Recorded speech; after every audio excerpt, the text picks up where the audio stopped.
I think we're live and recording, so I think you should be good to start.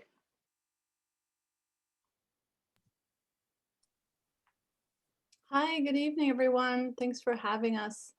My name is Molly Morrison. I know a few of you here, worked with a bunch of you before, but in my college job, I'm the Director of International Student Engagement. So anything related to international students is something that I might oversee or help with.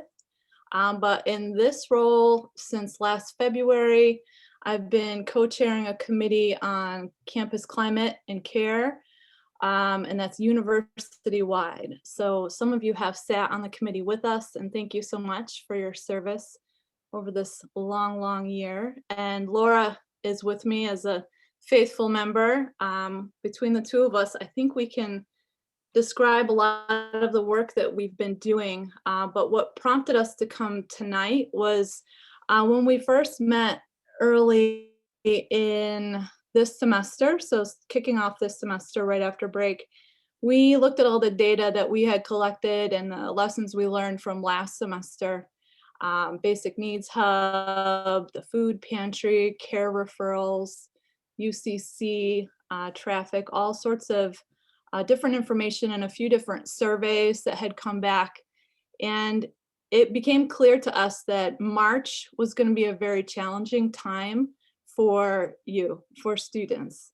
And we became concerned and wanted to work proactively to help support students to get connected, to find their resources before things got really heavy in March and early April. So part of this is a campaign. We started by collecting all of the resources that we have on campus into this giant spreadsheet, and this is university-wide. And then after collecting all of it, we were looking for gaps. So that's part of why we're here. We're eager to hear if you've identified any gaps in resources. We're open to anything. But what we found is we have quite a few resources. Many are being underutilized. So we're going back to the drawing board and trying to get word out about the resources that we already have before we create new ones. So I'll share those with you tonight. And Laura, did you want to add anything before I jump in? I don't think so. I haven't been to too many Senate meetings, but I can just do the who I am. So I am a member, as Molly said, of the Campus Climate and Care Committee. In my other role, I'm the Assistant Dean of Student Life Operations and Director of the Campus Center. So I work in both some common student activities, and to many of you, I'm your advisor as part of student government, and for many of you, an advisor in class council world and other things like that. So glad to be here. This has been, I kind of came onto the committee as part of the food pantry effort, but then it's kind of grown into some other directions as the committee has continued to evolve. So excited to be able to share information tonight and then also get some feedback from all of you. Yeah, thanks, Laura. So our first step is spreading the word, and that's part of why we're here. I do this discussion basically with any group that will have me in. So if you're part of other organizations, let me know. I just need 5 or 10 minutes. Either Laura or I or someone else on the committee can come in, share the same information or specific parts that you're interested in. The next part will be a campaign through social media that our communications department is going to kick off shortly. You'll also see in At Rochester Wellness Wednesdays, there's a corner, and that's our information that we will continually put in there to reinforce the resources that exist. And then we're going to do like an old school grassroots campaign of posters around campus with these resources on them as well. So without further ado, let me jump into what those resources are.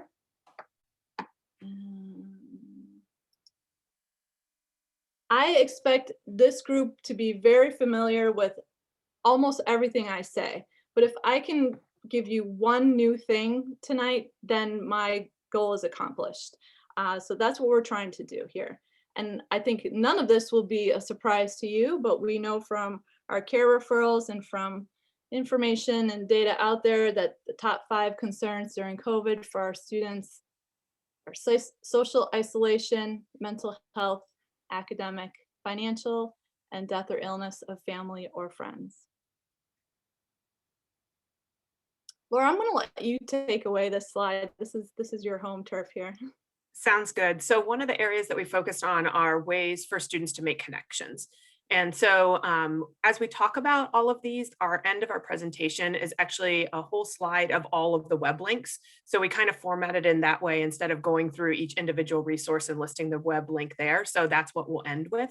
But a couple of the ways for connections is one, through Wilson Common student activities and through our amazing student organizations. We are especially hearing from first and second year students that joining a student organization is a way to make connections on campus and that they are thriving and being able to do so. So we want to make sure that folks continue to explore all the different organizations that we have. Another thing to do is explore events, and this is through ccc.rochester.edu. One of the new things that we did this semester based on student feedback is now all events can be filtered by in-person, hybrid, and virtual. We are hearing from our students who are learning remotely that they wanted to be able to find those virtual events. We are also hearing from some students, I'm on campus, I only want in-person things. Tell me all the things that I can do in person. So we've developed this in a different way. I also just wanted to highlight kind of one of the new events that just got added is that we know that making connections with your friends is really important right now. We know we have the ice rink outside and we just were able to purchase and have snowshoes. So starting basically immediately, it started this past weekend. You can gather a group of friends, register on CCC to reserve snowshoes and enjoy the winter weather that we have. One of the other things that we're doing is a program called Campus Chat. We've only done one so far, but this is with Dean Burns, and he's going to be doing these more frequently. One thing we heard from students last semester is that there'd be new information coming out and it wasn't coming out in a timely manner. So our hope is to be able to do these videos every other week where students will be able to pre-submit some questions and have their and be provided with the most updated information. We released one that was right before Winterfest to get people excited about Winterfest. Some of the other ways to make connections are through the Medallion Leadership Program. It is fully virtual, and we have actually seen increased numbers and increased participation since the program went virtual. So that's been very exciting. Hopefully some of you are on the Meliora Collective, but they just released a new mentorship program where you can sign up to get a mentor through an alum mentor. So that might be a different way to make some kind of connection. There's the You Are Connected peer coaches. And so these are your peers that have been trained to help students when they're looking for resources or trying to figure out how to get connected or looking for how they may be able to find their place on campus. They pair you up one-on-one, and they've also started doing some group Zoom office hours this semester where you can pop in and get information that way. These are just some of the ways, and we have a Making Connections website, which we'll show you at the end. But these and plus a bunch of others, we have created this Making Connections page. So we're eager to add other information to it that any of you know about, but it is kind of one place that folks can go to learn about making connections. Yeah, thanks, Laura. So the Basic Needs Hub is our central resource for students who have basic needs. This is something that existed before COVID, but once we entered the pandemic, we made this college resource centralized, so it now serves all students in all divisions. So this is short-term temporary financial assistance with an unanticipated or emergency situation. So we do check with financial aid to see what the status of the student is, if they have a refund coming or if there's a loan available. We can't replace financial aid, but we can supplement and support in all sorts of different ways, particularly under federal regulations right now. During COVID, we have more leeway with what we can do for students in financial support. So for this meeting, I'm gonna go in a little bit more detail about this. I thought you might be interested to see some of the, hold on a second, the data behind it. So,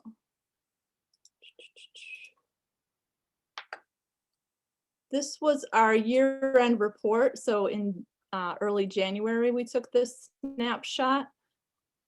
We have, I think, 665 cases we have had since we implemented this university-wide in March. And you can see that the requests have trailed off considerably. We have very few coming in right now, actually. So the pie chart above is how many we have supported. So about 388 students have been financially supported through the hub. The resolve, the 209, that doesn't mean they were denied. It means that we were able to connect them to existing resources. So that could be the food pantry. That could be that they had a refund coming and they didn't know it. So we fast-tracked that with the bursar's office, or connected them with a resource librarian or something like that. And there's some that never replied, and others that we were in the process of working through. 55% of the requests overall are international, and 84% are undergraduates. So of the whole university, 84% of the requests we're receiving are coming from undergraduate students. And of course, the college is making up the very, very vast majority of that. So if you want to, I thought you might be interested in seeing the class year breakdown. So we did start this with 2020. We did help seniors who were graduating. That was a really unfortunate time for those seniors. So there were quite a few that we supported to help them stay or move on or get home or do whatever they needed to do. And then it's fairly even, except for the first year classes is quite a bit lower, which kind of makes sense considering many of those folks didn't arrive to campus or had their own resources when they first start out. We spent close to $100,000 since March. So this is a donation from our advancement team, so from one of the donors. And we still have some money left to spend. So we're happy to continue to receive those requests. The number one request that we supported was living and housing expenses, with a close second of food.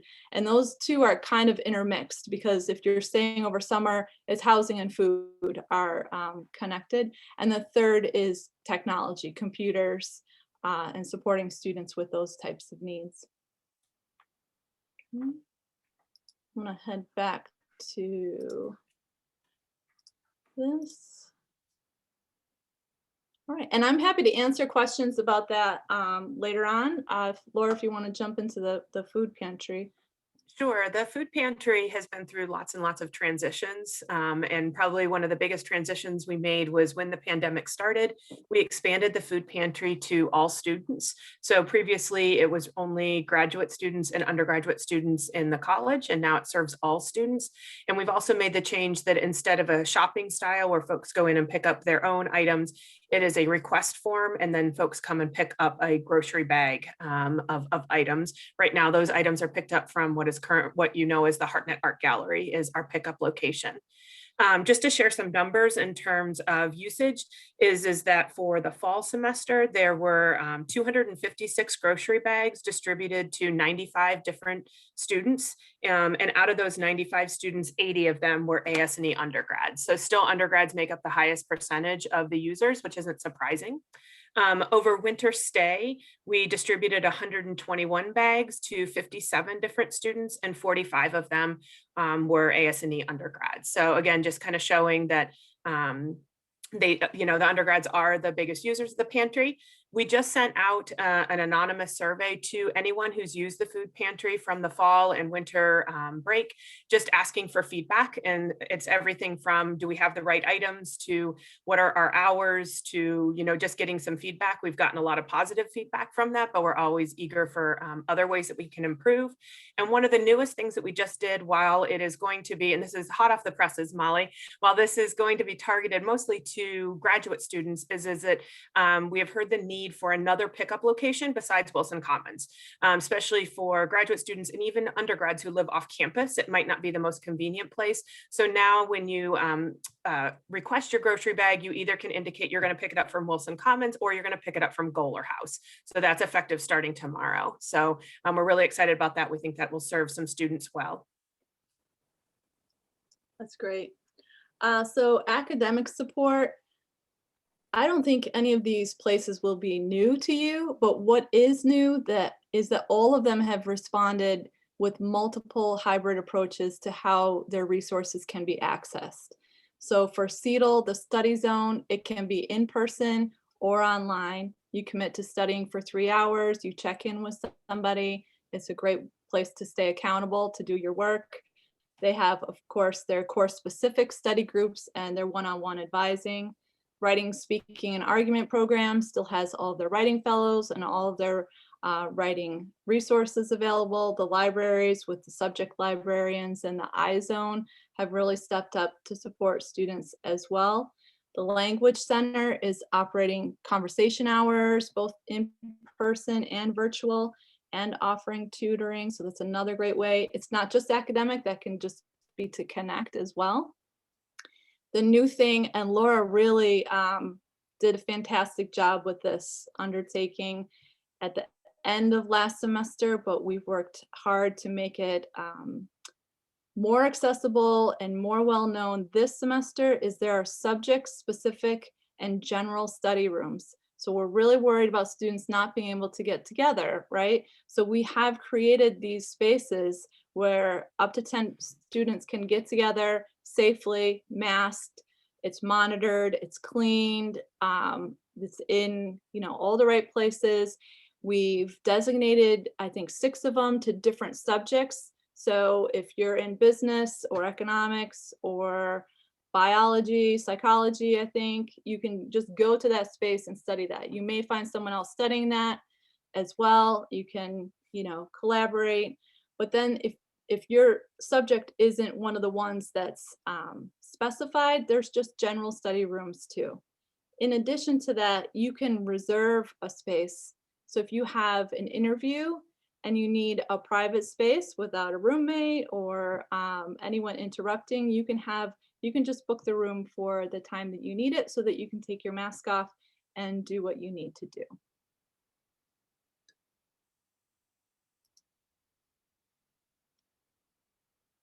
Mental health and wellness is obviously critical, and I think that the point in the semester we're approaching, we need to work together to make sure every student knows the resources available to them.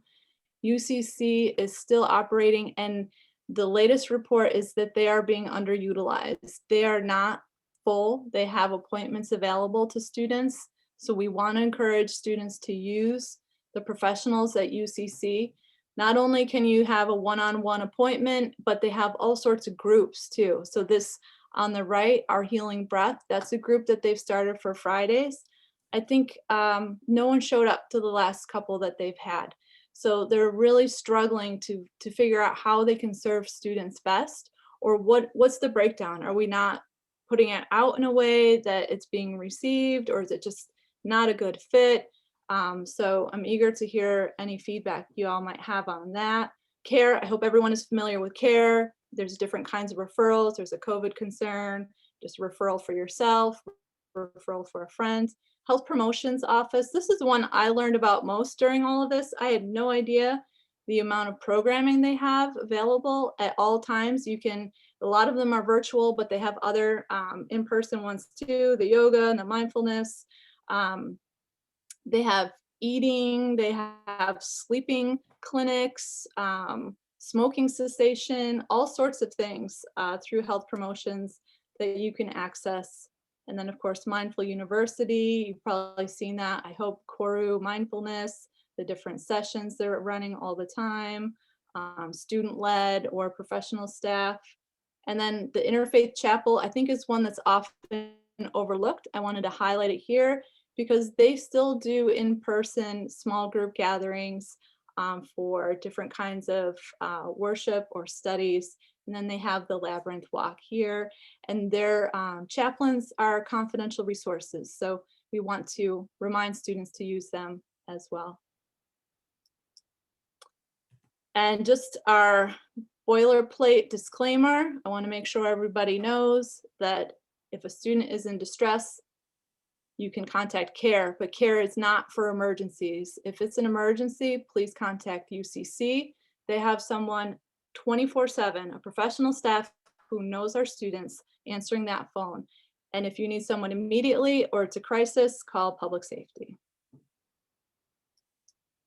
Okay, so instead of putting all the links throughout the presentation, we put them all here, and we can print this, or you can do this as one PDF and share this around. This is everything that we talked about, the links so you can access them. Oh, except for one thing, I forgot, Laura, your sad lamps. The sad lamps, I know I Yes. didn't get it in on an earlier slide. I don't know, I forgot to slip it in, but that is due to student government's 5K challenge. And so we do have the seasonal affective disorder lamps, that otherwise known as sad lamps, available at the Common Connection. We started it as a pilot program.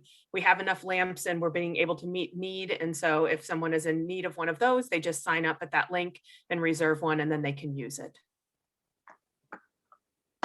Yeah, so that's the formal piece. I would love to answer questions, hear feedback, collect your thoughts.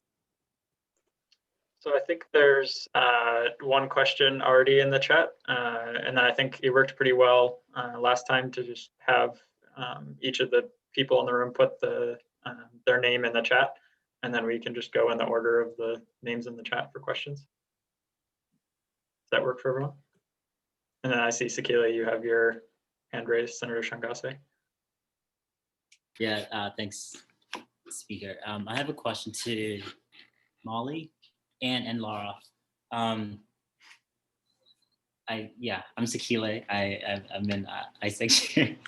I think we both work together very closely. But I just want to ask for mental health services.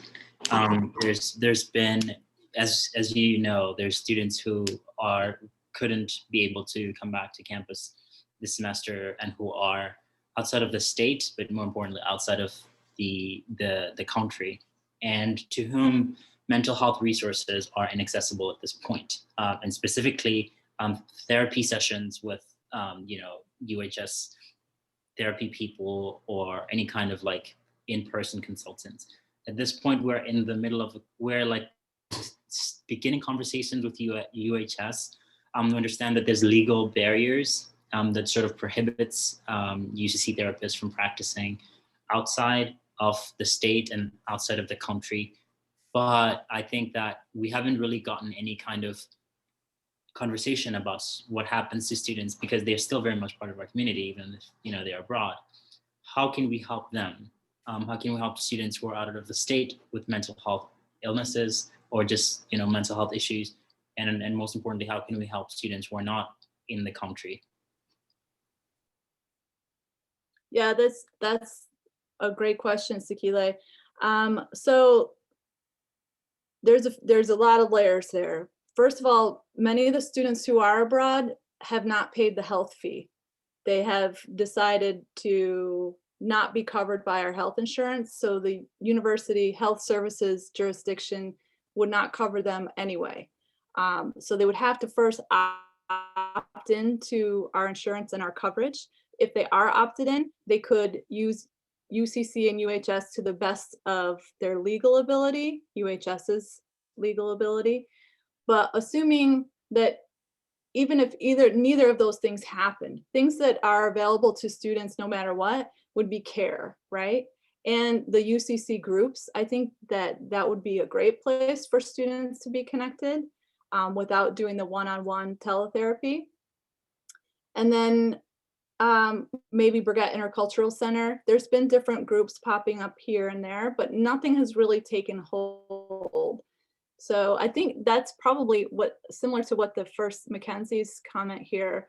I think there's a real opportunity to use student organizations and cultural groups to assist with the mental health needs and the emotional needs of our students who we can't serve in our normal capacity. But of course, if it's like an ongoing mental health concern that's beyond, just a group work, we could always use the social workers at UCC to see if they can connect that person to local resources if they exist. So even if they haven't paid the fee, or if they're remote, the health in UCC, the social worker will work to try to identify local resources, even if that could be challenging at times. Okay, just to be sure, Molly, So in the next conversation, probably that we're gonna have, is it fair to say that this can happen or should happen? Like the fact that the UCC, because I'm not sure if this is an official thing or if you're just like making a suggestion that they will be able or they might be able to help.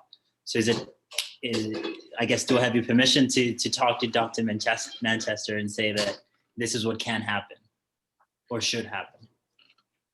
Sorry, Suki, like my kids are all streaming TV right now. Hold on. Yeah, so you said Which that. Which part was it? So you said that UCC counselors are able to, at the very least, help those students find local resources. Yeah, that's a fact. That's a fact. Okay. Yeah. Thank you. Mm-hmm.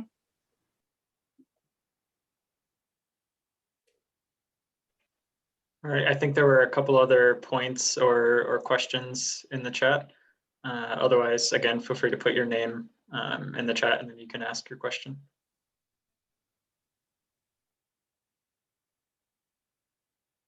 Well, I think Mackenzie's comment is right on. That came up when I did this a couple of days ago with grad students. So we're definitely open to that. And thinking of maybe even having it hosted by different organizations and just inviting the therapist to be a part of it rather than driving it, maybe something more organic.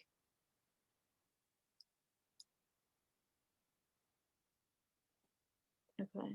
The next one, also the university won't let you get accommodations through disability resources if you're seeing someone through UCC.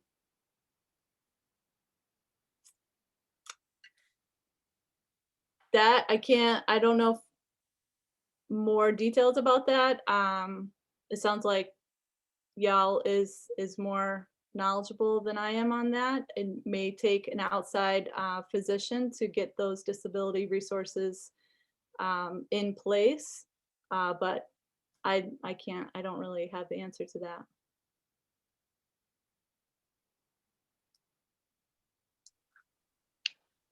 Laura, did you want to add anything to that?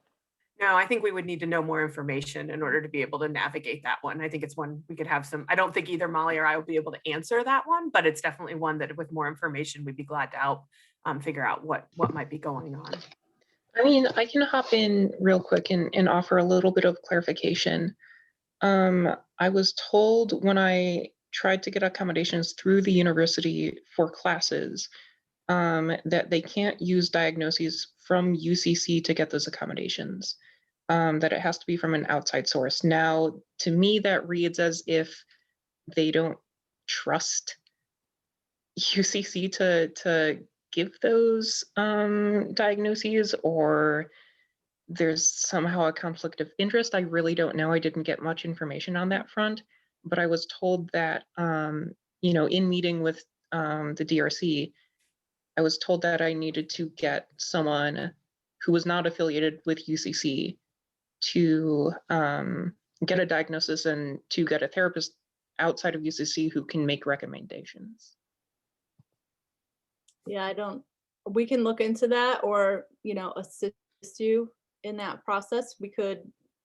Sometimes it's a financial issue for students going off campus to get those referrals, depending on what it is that they're needing a referral for.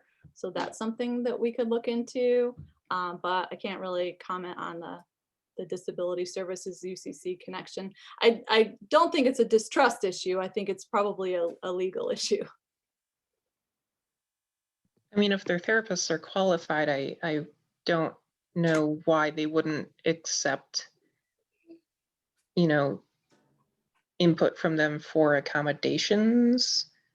But yeah, I don't know. Maybe that's something we can bring to folks after the meeting and follow up on.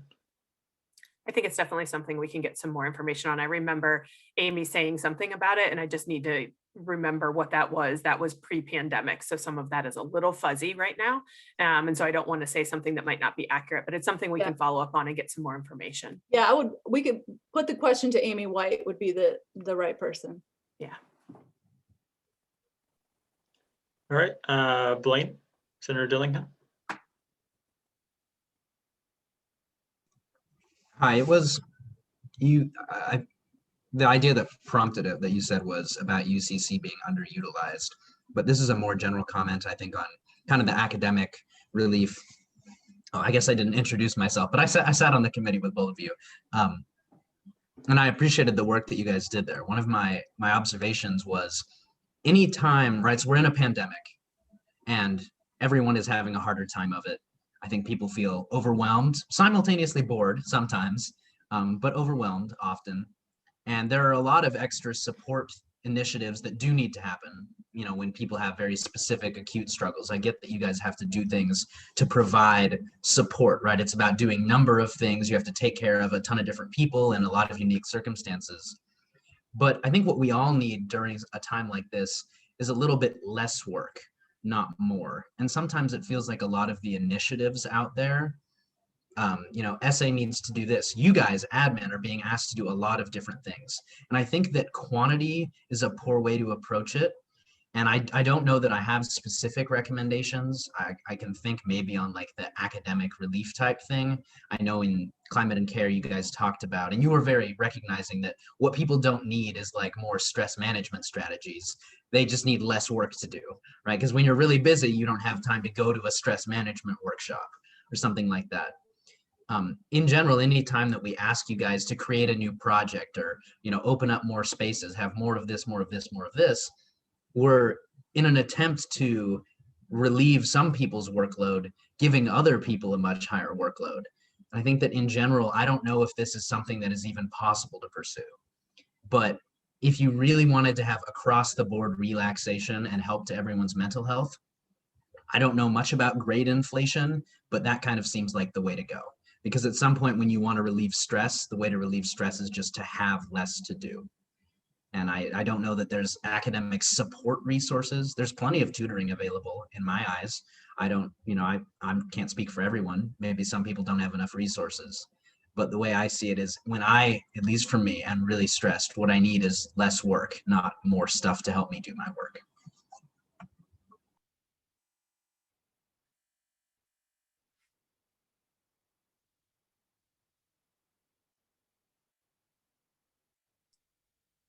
Yeah, That's the part I forgot. I think that goes for programming. Sometimes for meeting people, quantity is maybe not as effective as quality, where I think we talked about, and we were doing those Facebook groups, if I remember, in climate and care for international students from different countries, because that's a more organic way. Can you hold your mask? While I'm in here alone. Yeah. Sorry, you guys. As long as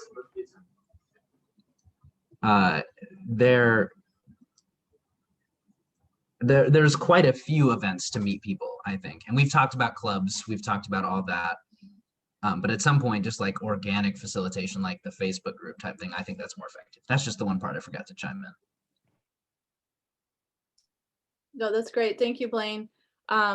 And that's part of why we're doing this road shows. We don't want more people who have good intentions to be creating more programming if the ones we have aren't being utilized, or if it's just noise. You know, we want to make sure what we're doing is effective, and that's part of why we're here.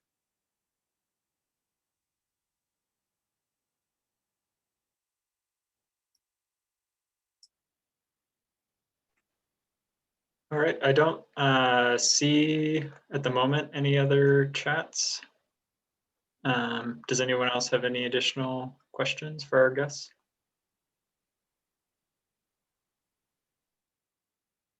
Well, Amanda's on our committee now, so we're looking forward to working with her for the rest of this semester. And if you have more feedback or thoughts, you can funnel them there to her, and or just straight to me, molly.morrison@rochester.edu. Yeah, happy to help, happy to come back if you have more thoughts or ideas. What I really need is your help when we come out with a social media campaign to get you all to be pushing it out, to be our influencers, to make sure all your friends and friends of friends know the resources available to them. We are really working hard to make sure that everyone has a good semester and can do this with as little pain as possible. So please let me know if you have more ideas on how we can get the word out, or if we're missing the mark, how we can do better.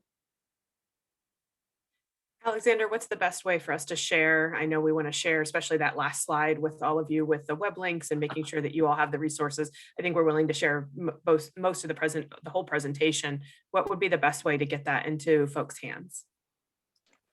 So I can put it in the minutes for this meeting, but that would be a delay of a week. So I think the best way is probably to maybe put it on our social media for student government, and I'll defer to President Gorka on the best way for our social media. Yeah, I already had a discussion with our PR secretaries on looking at the meeting minutes after today and trying to push something out for tomorrow, Wednesday, like a recap and the stats and things. So yeah, you can expect stuff on the social media. Justina, do you want us to send the presentation to you? Would that be helpful? Yeah, in addition to including to the meeting minutes, that would be great. Okay. And Karamar, I saw your note in the chat. I'll send it. I can do that. Thank you all for letting us come tonight. It is not the same as being able to see you all in person and sit and go in room with all of you, which I definitely miss, but it's still nice to be able to interact with you all in this way. I appreciate it. Thank you very much for coming and for speaking to us and taking questions. Really appreciate it. Have a good night, everybody. Thank you Take so care. much.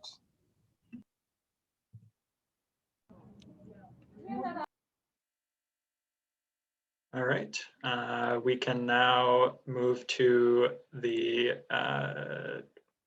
Senate meeting itself. So I will now call to order the Senate meeting of February 22nd, 2021. Would the Deputy Speaker please take attendance? Sure. 1 second.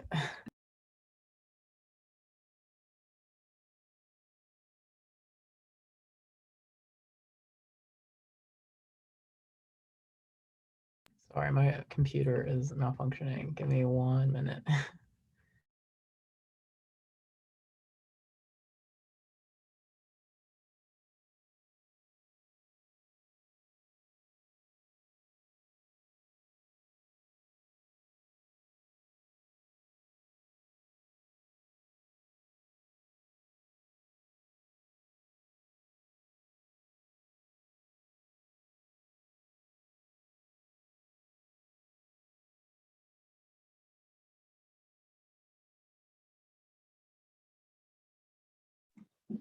Are you good, Matt? Still having technical issues? Sorry, yes, fixed it. Okay. Senator Arian Arkin. Senator Baker. I'm here. Senator Belay. Present. Senator Hawk. Senator Cosme. Senator Liang. Present. Senator Liverpool. Here. Senator Nadeem. Here. Senator Tongase.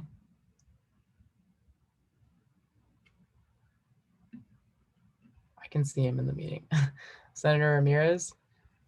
Here. Senator Rogers. Senator Hathaway. Here. Senator Dillingham.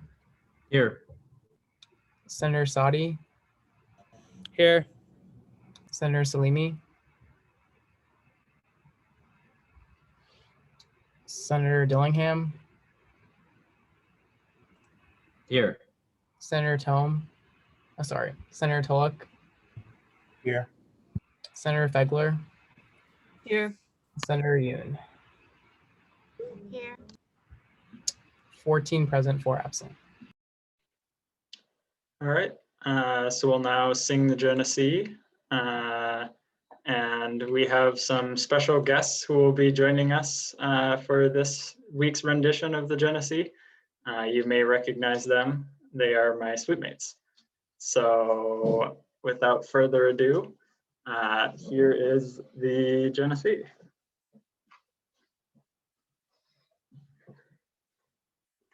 Ready? Yeah.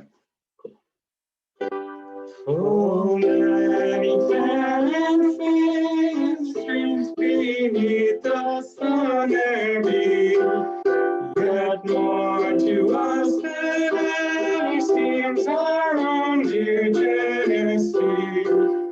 We love her banks and stately falls, for to our minds they bring our dear old alma mater's homes, where sweet memories spring, as flows the river gathering for so long her steadfast way.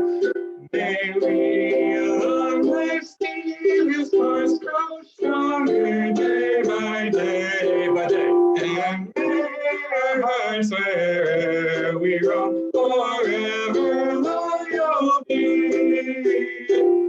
to our beloved college home beside the Genesee.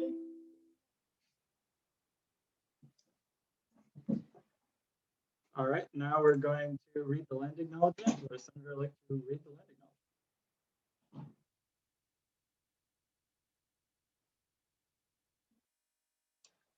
Or anyone in the gallery? Senator Tulloch. We would like to acknowledge with respect the Seneca Nation, known as the Great Hill People and keepers of the Western Door of the Haudenosaunee Confederacy. We take this opportunity to thank the original caretakers on whose ancestral land the University of Rochester currently resides in Rochester, New York. All right, thank you very much. We will now move to open forum. Are there any points of discussion for open forum? Senator Liang. Would anyone else like to go first? I see other hands are up. Senator Tulloch, did you have a point for discussion? No, I yield. Go ahead, Senator Liang. First, I want to thank everyone for being here. For any students, faculty, administrators, and others who will be watching this after the fact, thank you for listening. If you are one of the faculty members or administrators who have tirelessly supported students in the ongoing movement for justice and better conditions, I also extend my gratitude to you. For those of you who don't know me, if you might be joining us on Facebook Live, my name is Amanda. I'm a senior undergraduate at the College of Arts and Sciences here at the University of Rochester, and I'm currently a senator for the class of 2021 and the chair of the Student Life Committee here in the legislative branch. I want to take this time to talk about a cyclical and systemic problem. In 2017, when I was a first-year student, we stood on the academic quad with chalk on the ground and paint in the tunnels to tell the story of sexual assault on our campus. Dozens of students spoke their truth to a community they thought would finally listen.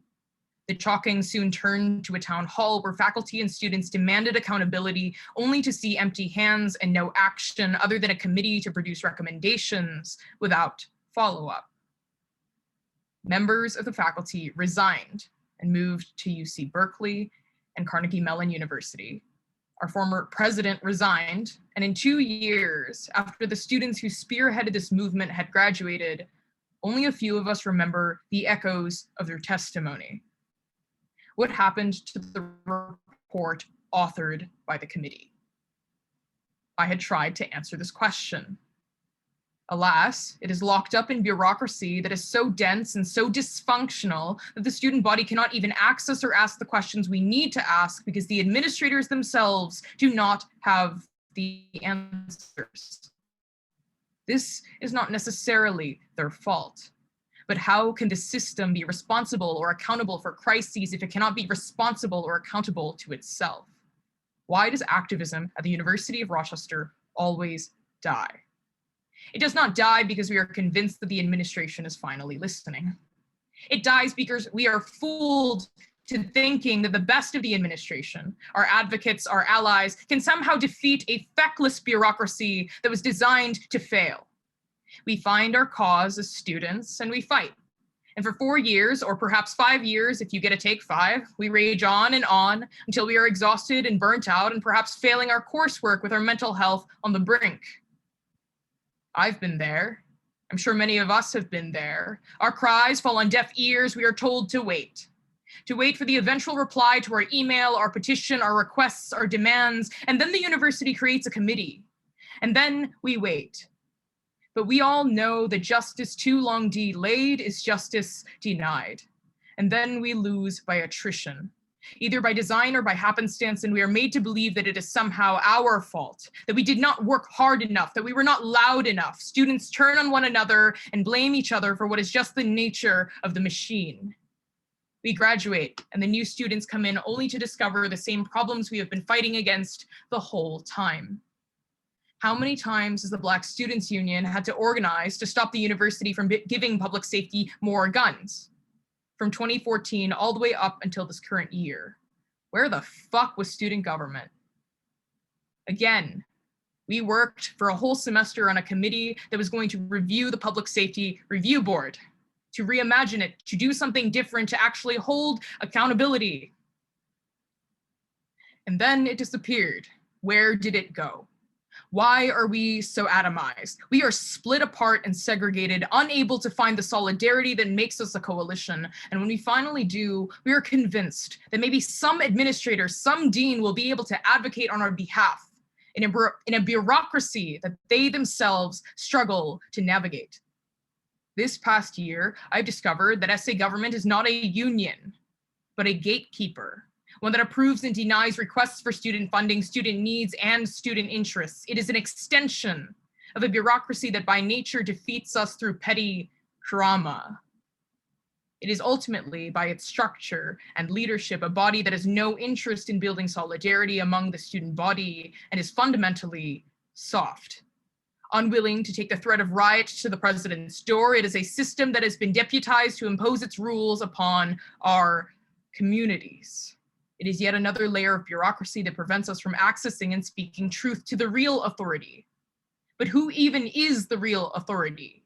If student government continues to agree to closed-door meetings and negotiations where our projects die in committee, we will always lose. Why? Because this is not a war of wills or of wits or even a battle of reason. This is a war of attrition, and we, the students, will always lose.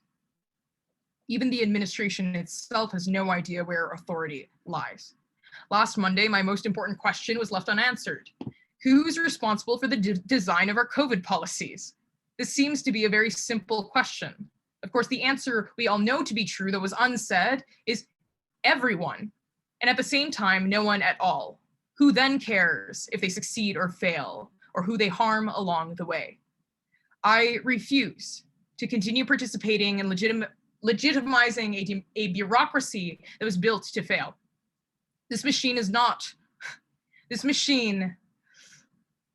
is a machine where not only are there scapegoats and snakes, but a systemic lack of responsibility. Policy making may not be opaque by design, but is opaque by default.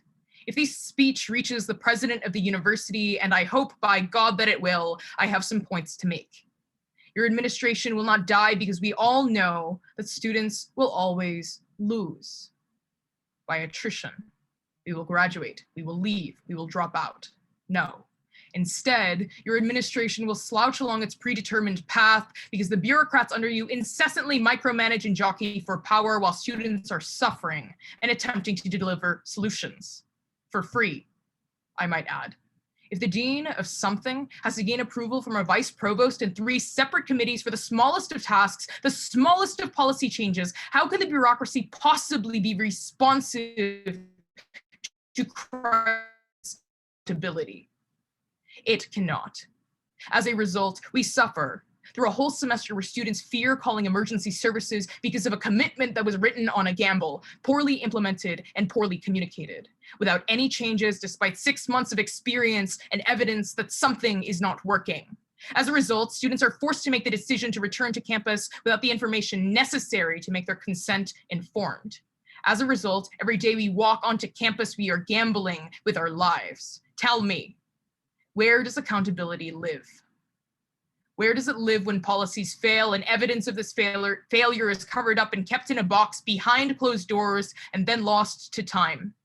Accountability lives when students band together and under threat of riot demand better conditions. We should be an organizing body. We should be a student union that is not afraid to take the words of the students straight to the seat of power.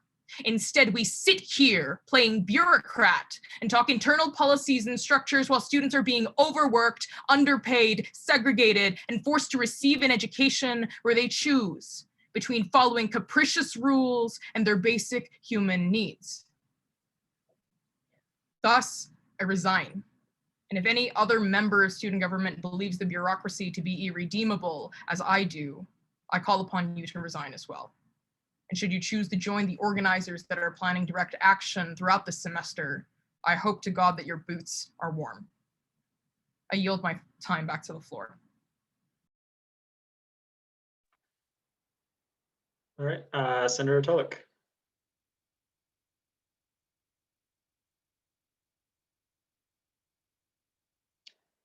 Senator Tulloch, you are muted.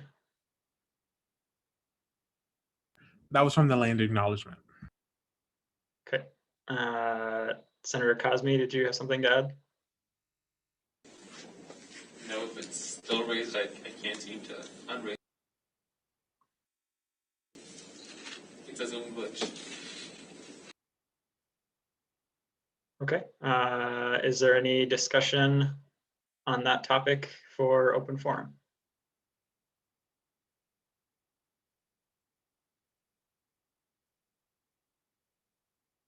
All right. Seeing none, Senator Liang. You should move me to the gallery first.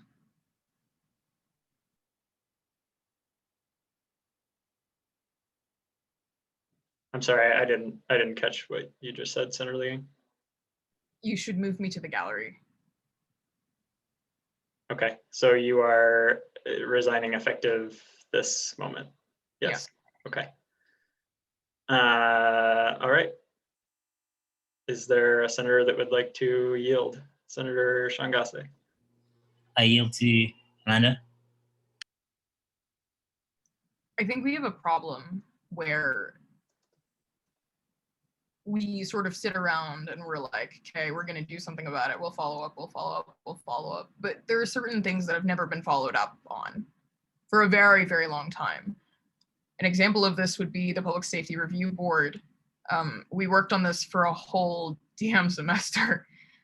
And then it was axed, somehow. I don't know what happened, but then suddenly we stopped getting updates, period. And we keep thinking that student government is an effective way to organize, an effective way to keep doing things, because somehow if we ask administrators for stuff, they'll maybe finally listen. But the point isn't that they're finally going to listen. The point is that no matter how much we push, even if they cared, even if they do care, and I'm sure many of them do, what are they going to do? If Dean Runner can't get the faculty, can't get specific faculty, and he is the dean of the college, if he can't get specific faculty to chill and not assign 12 projects within the period of 3 weeks, what on earth are we going to do? I feel like the more time I spend in student government, or the more time I spend at Senate meetings, the more frustrated I am, because we seem to think about small things and don't really address the important things that matter. It's frustrating. And as I leave and slowly transition out of student government and out into whatever, being a normal student and going to riots or whatever, or even starting a riot, we sort of need to keep pushing. And I don't know if this administration, whether this be the university administration or this administration, this student government is actually,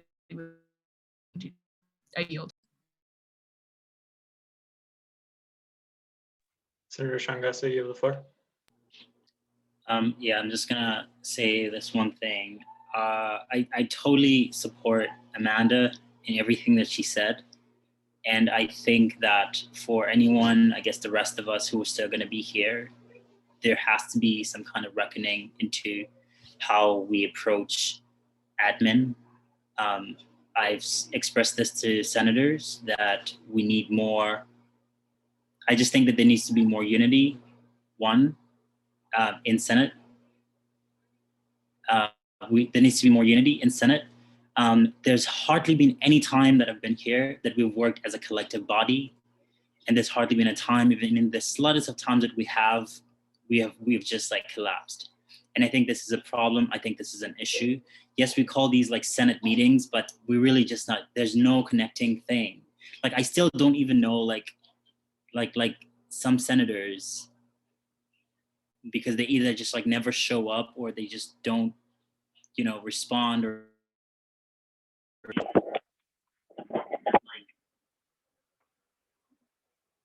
as if we're still going, if we're going to choose to be here, and I think that there's so many people who resign, and I think that they're all valid, support them, but then we still represent students.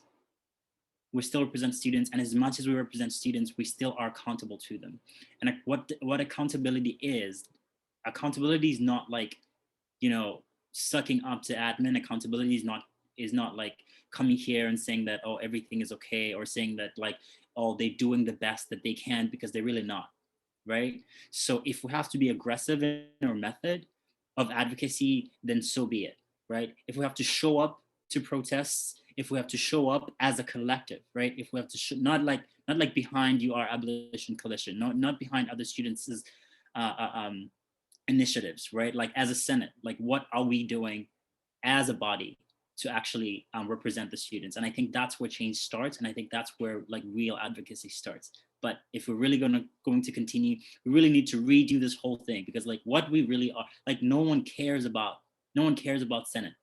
Right, there's probably like a third of the students that like going wild right now about, wow, there's a Senate thing going on right now. But to be honest, no one cares, and we are to blame for that. We made ourselves irrelevant because we only show up during like, thanks. Exactly, they don't care. We only show up during like whenever we have to ask people for votes, and literally a lot of students never hear about us at all forever.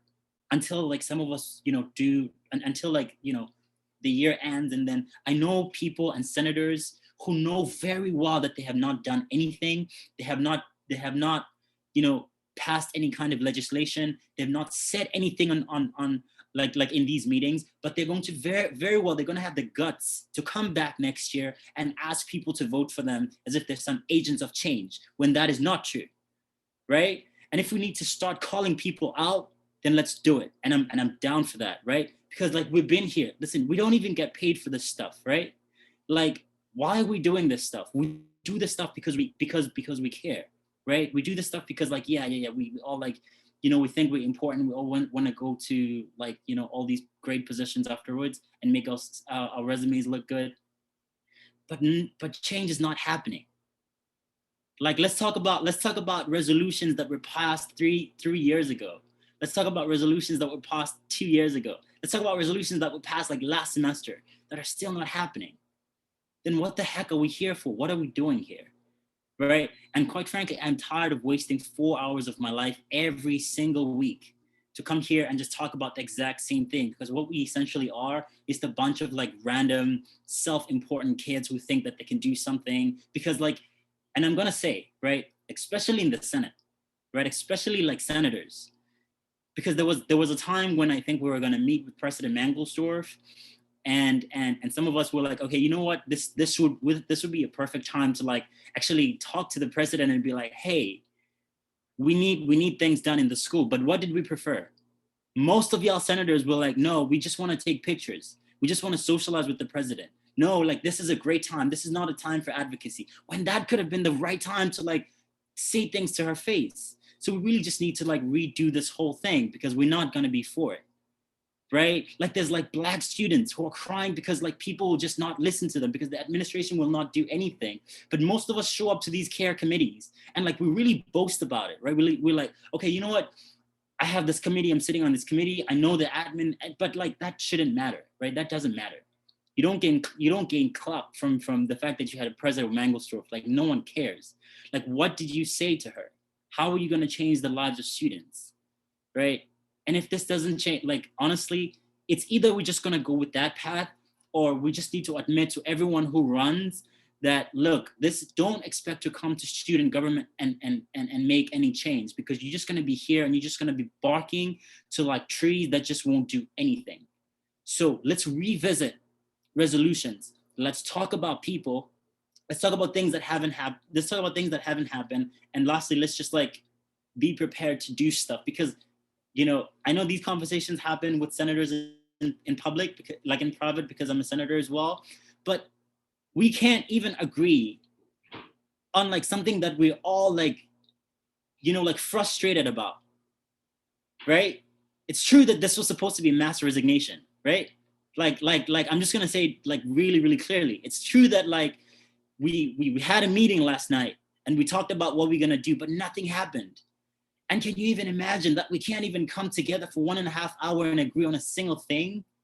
Like, we supposed to be the trusted students to do anything for the students? I think we're lying to ourselves. I don't think we're honest here to ourselves. So either like, you know, we're all gonna resign, which I'm totally down for, or start impeaching some people in student government that are not doing their job, because that could also happen, or really just like, just leave, okay? So, you know, I'm gonna go on cycles. That's all I want to say.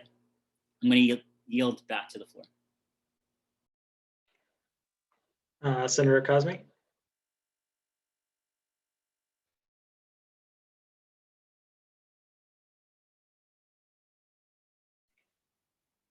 Senator Cosme, you are muted.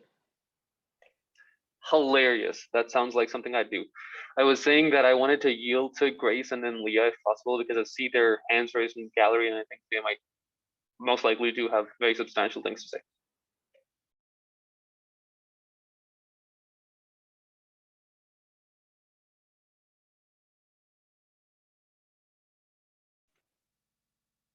Grace, you can speak. Is Leah before me, or do you want me to just go? Senator Cosme, who did you yield to? Well, technically both, but I feel like Grace and Leah would make more sense. Okay. Well, I'll just be quick. I've never been involved in essay. My first essay, I'm a senior. Meeting I ever went to was the last one, and I was just kind of disappointed as a whole. I've always kind of felt that student government is just kind of a popularity contest. I don't want to be that person. It's a freshman hall popularity contest to kind of gauge where you stand in your class. I hate to say it. I don't feel like people who join SA in general really stand for anything to do with like what are in the student body interests. It's just, oh, I'm in it now. I guess I'll do stuff. The funding is there if you guys need to be paid, if you want to be paid. If we should just reduce the size of SA and then pay a select few group of people to actually get shit done, it's there. I work under dining services. I do policy and sustainability work for dining services. I'm paid through the university for a very similar position to what you guys are doing. There's student SA funding, literally just through student activities. Like you can find it somewhere. And I don't say, you shouldn't have to hold the administration accountable, but if that's an issue, I don't believe in students, providing free labor for the university at all. I think it's rather neoliberal of them to expect you to do this just for your resumes, which also is another point. I feel like a lot of people run just for their resume. But once they're on, they don't really do anything. Jaeger still fucking works here. And I think Amanda was like alluding to that. Jaeger's still here. And that bothers me. That collectively we just haven't been able to like hold them accountable on that anything. This is just a little rant. But hold people accountable. Like admin are not your friends. You pay them. They are your employees. You fucking pay them. Your tuition pays their fucking paycheck. Hold them accountable. They're not your friends. Yeah, and Jaeger still teaches classes to undergrads. Why the fuck haven't we held them accountable? And I know there's been committees, whatever, but you guys are the figurehead and you have a fucking rapist who still works here. Please. Sorry. But yeah, I yield my time. Okay. I yield the rest of my time to, well, not the rest of it, but to Leah. Hi, everyone. I just wanted to share. I previously actually shared the Student Life Committee before Amanda, before I resigned, and I also used to be a senator for about 2.5 years. This would have been my 3rd year now in Senate, but I made the decision to resign about 5 months ago because many of the grievances that were aired here previously, I'm really sick of hearing the same conversation every single week, monthly, yearly. It has been the same thing. I'm sick of seeing senators run on platforms that I have worked on and they've never talked to me about anything. And then suddenly, miraculously, they come up with a really cool platform and want to run on that. And I'm like, cool, I've worked on this for 6 months. Why haven't you talked about this once? I'm also really sick of seeing other people run that, for example, sat on my committee or that I've tried to get to a position within student government that barely met minimum attendance policy during their time on my committee, and that maybe managed to write 2 emails in the time they were on my committee for 6-7 months. Those are people that are in student government right now. I'm also really sick of having had only 15 minutes to meet with one admin every 15 minutes to talk about everything that was going on in student life. And student life encompasses a lot. So I'm just wondering, when are things going to change? Can someone please tell me that? I am really tired. I am someone that elected some of you all. And I'm going to be honest, I have not voted for some of you all because I've seen the lack of work that you've been putting in. I'm just sad, disappointed in what student government here is, and I want to see change.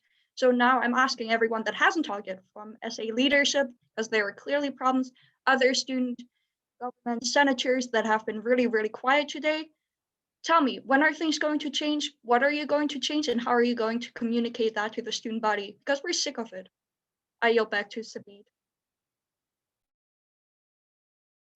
Yeah, is there anybody else in the gallery that wants to speak? I can't see the hand raised because I'm on my phone, but if there's someone in the gallery who wants to speak right now, I am more than willing to yield to them. I would request that you yield so that Senator Dillingham can speak, and then you can get back on the speakers list if you want. Sure, could you put me back on the speaker list after Dillingham? I yield. Okay, Senator Dillingham.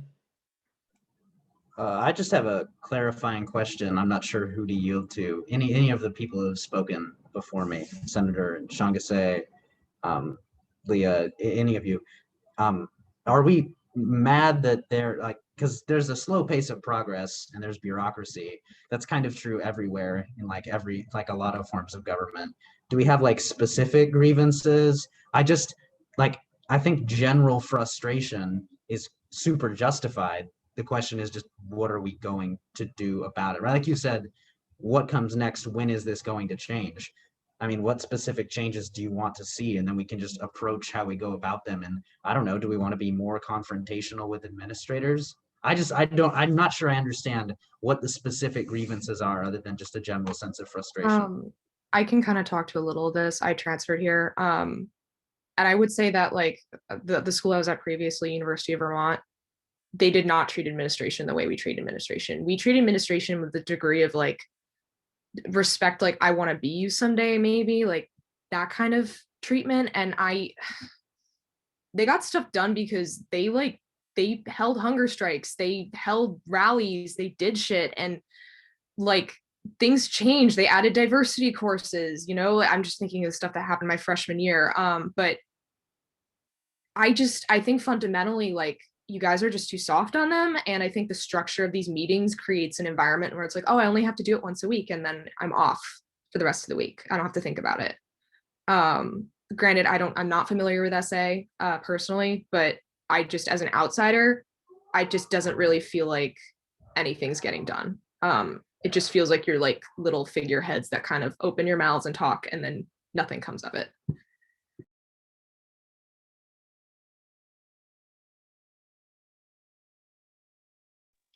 Senator Dillingham, you have the floor.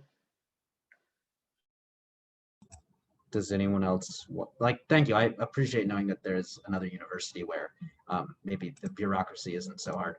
I feel like maybe the role for Senate then is maybe we all, instead of resigning, should just organize very targeted with very specific demands, like rallies of students. There don't need to be that many of us. And we can just kind of like constantly email or find in-person administrators and just bother them. I mean, is that an effective strategy?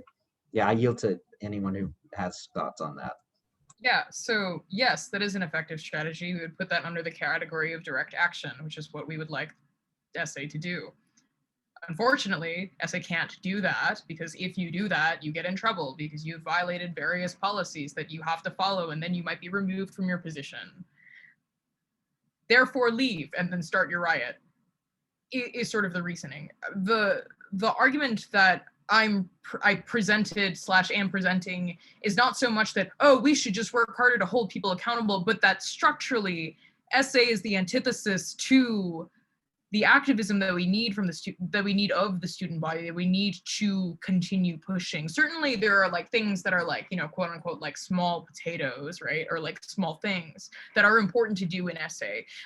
Things like this would be to implement a new system to register for courses, for example. Or perhaps to, convince department heads to be slightly more lenient, and then fail to convince them, and then have to deal with the fact that students are still having a horrible time in senior design. The problem with the bureaucracy is nothing that we can do something about as members who are a part of the bureaucracy. So if we want to create change, if you want to really hold the university accountable, throw off your chains. I yield.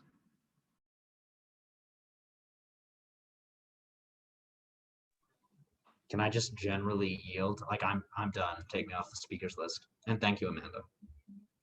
Yes, I was going to request that you do that. Senator Cosme?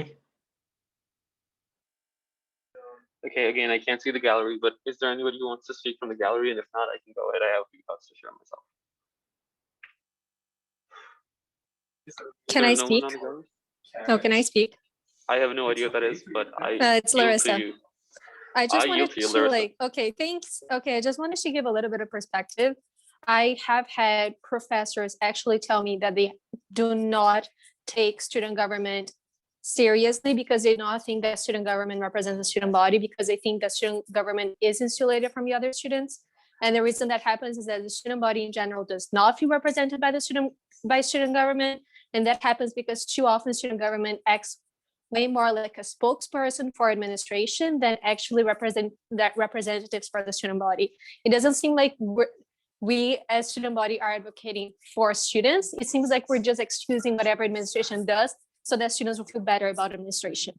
And I feel like that's what frustrates me about everything.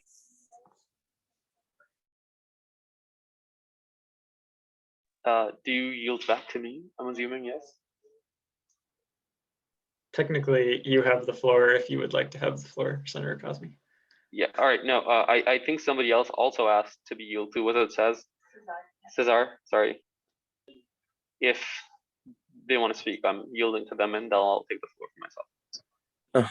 Yes, thank you. So is it my turn? Good.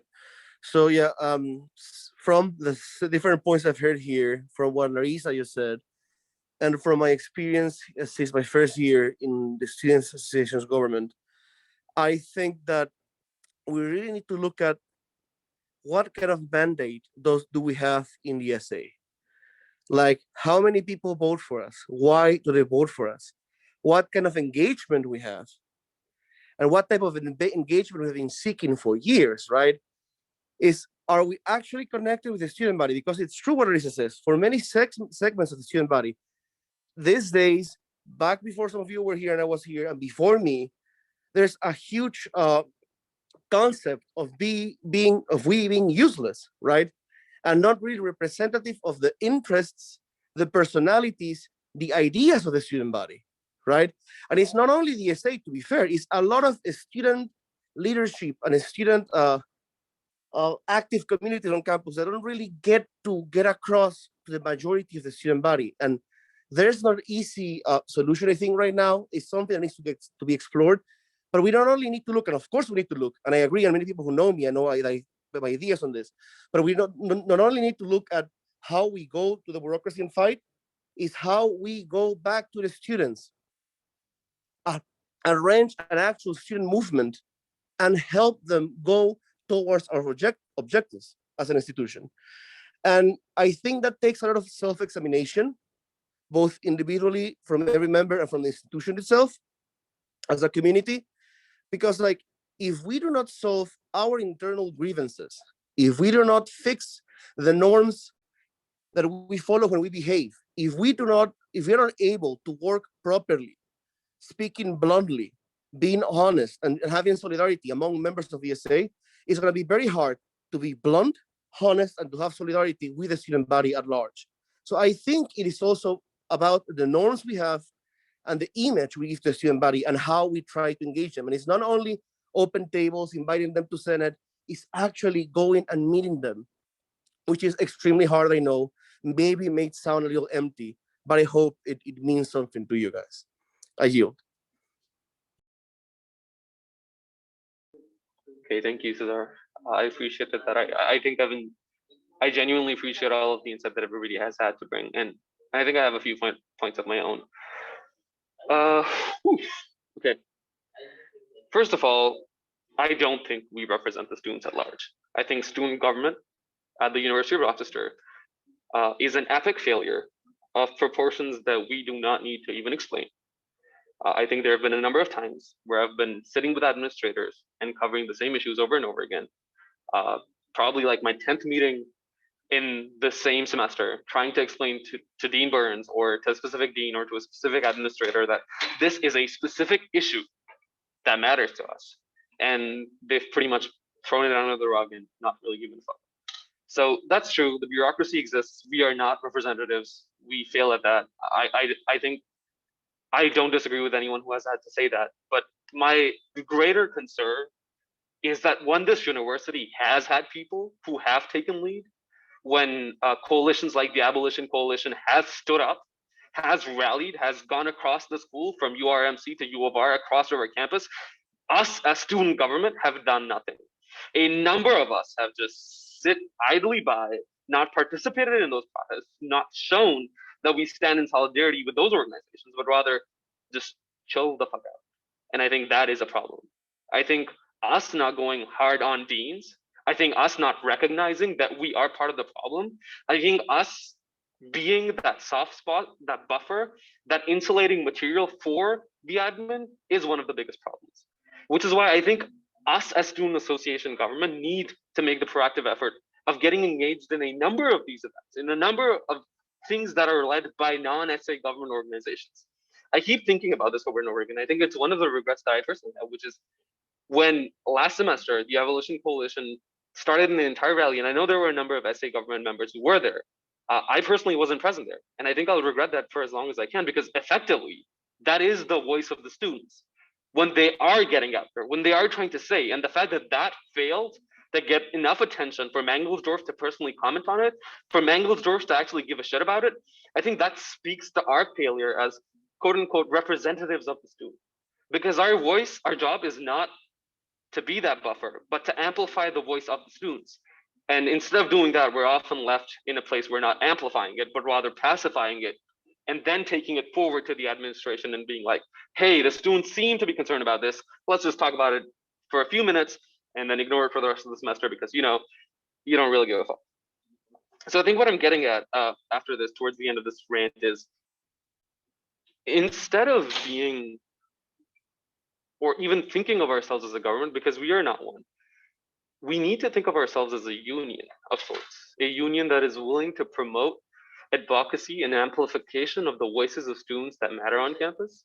I know there have been a number of times on campus when we've consistently failed to address issues as SA government, rather put them under the rug. I know there have been a number of times when we've had impact petitions, when we've had change.org petitions on campus that SA government has not talked about because, you know, it doesn't matter to us because it doesn't impact our day-to-day lives, and the deans will handle it when they see it. And I think that is an effective failure. And I think the fact that Dean Burns hasn't responded to any of the things that I said to him last meeting, I think me asking him specific questions and him saying he'd circle back to me and him not responding to me for a fucking week is fucking problematic. Because the man gets not to ignore anything the students have to say, right? Like there is a point to which I can control my own frustration, because if an administrator is consistently failing to deliver on something that he promises to deliver on, then that is not only my failure as a student representative, quote unquote, not only a failure of this organization, the SA government, but also a failure of this fucking administration that just cannot seem to give enough of a fuck about us students. Please maintain decorum. I yield. Tone policing is a bad look. Just putting that out there. Thanks. We have a policy at our meetings of trying to refrain from swearing. I repeat, Senator tone Hawk. policing. Thank you.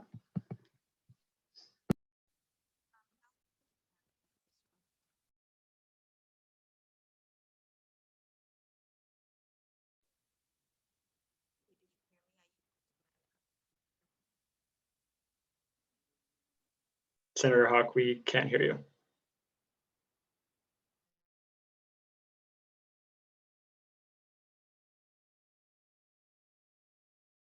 Thank you, Rusama. I think to respond to what Senator Cosme just said, so the problem is not that they don't give a fuck. Certainly some deans don't give a fuck, some administrators don't care. The problem is that the people who do care cannot get anything done because they are so policed by other aspects of the bureaucracy that they cannot even get through things. Like, you know, like there was a move from, I think it was Dean Runner, to like add a flap to a tent. Very easy, very simple. Why on earth does it have to go through 3 whole committees and get approved by the vice provost of something in order to get anything done? This is the problem at this university. This is the problem that we have here at the University of Rochester that is unique, or rather unique, where other universities, you know, you can just sit in at the president's office. You can maybe like, you know, have a flag, have a whole rally in front of the president's house. And then the president will be like, yes, I can do the thing you were doing. The problem we have here is that we go straight to the president and she probably cares. She probably cares to like, you know, quite an extent where she's just like, I will try to do things that I can. You know, I will try to do the things that I can, but we are so bureaucratized that we cannot possibly even do anything, that the person who's supposed to have the power at this university, can't even get it done. Not because she is not trying, perhaps. I mean, maybe she's not trying. I wouldn't know. I have never met her. She has never just agreed to meet with me. But then it has to go through approval, and it dies somewhere along the way because if one provost disagrees, suddenly the project just goes poof. That's what happened when we tried to do the Public Safety Review Board reimagined, right?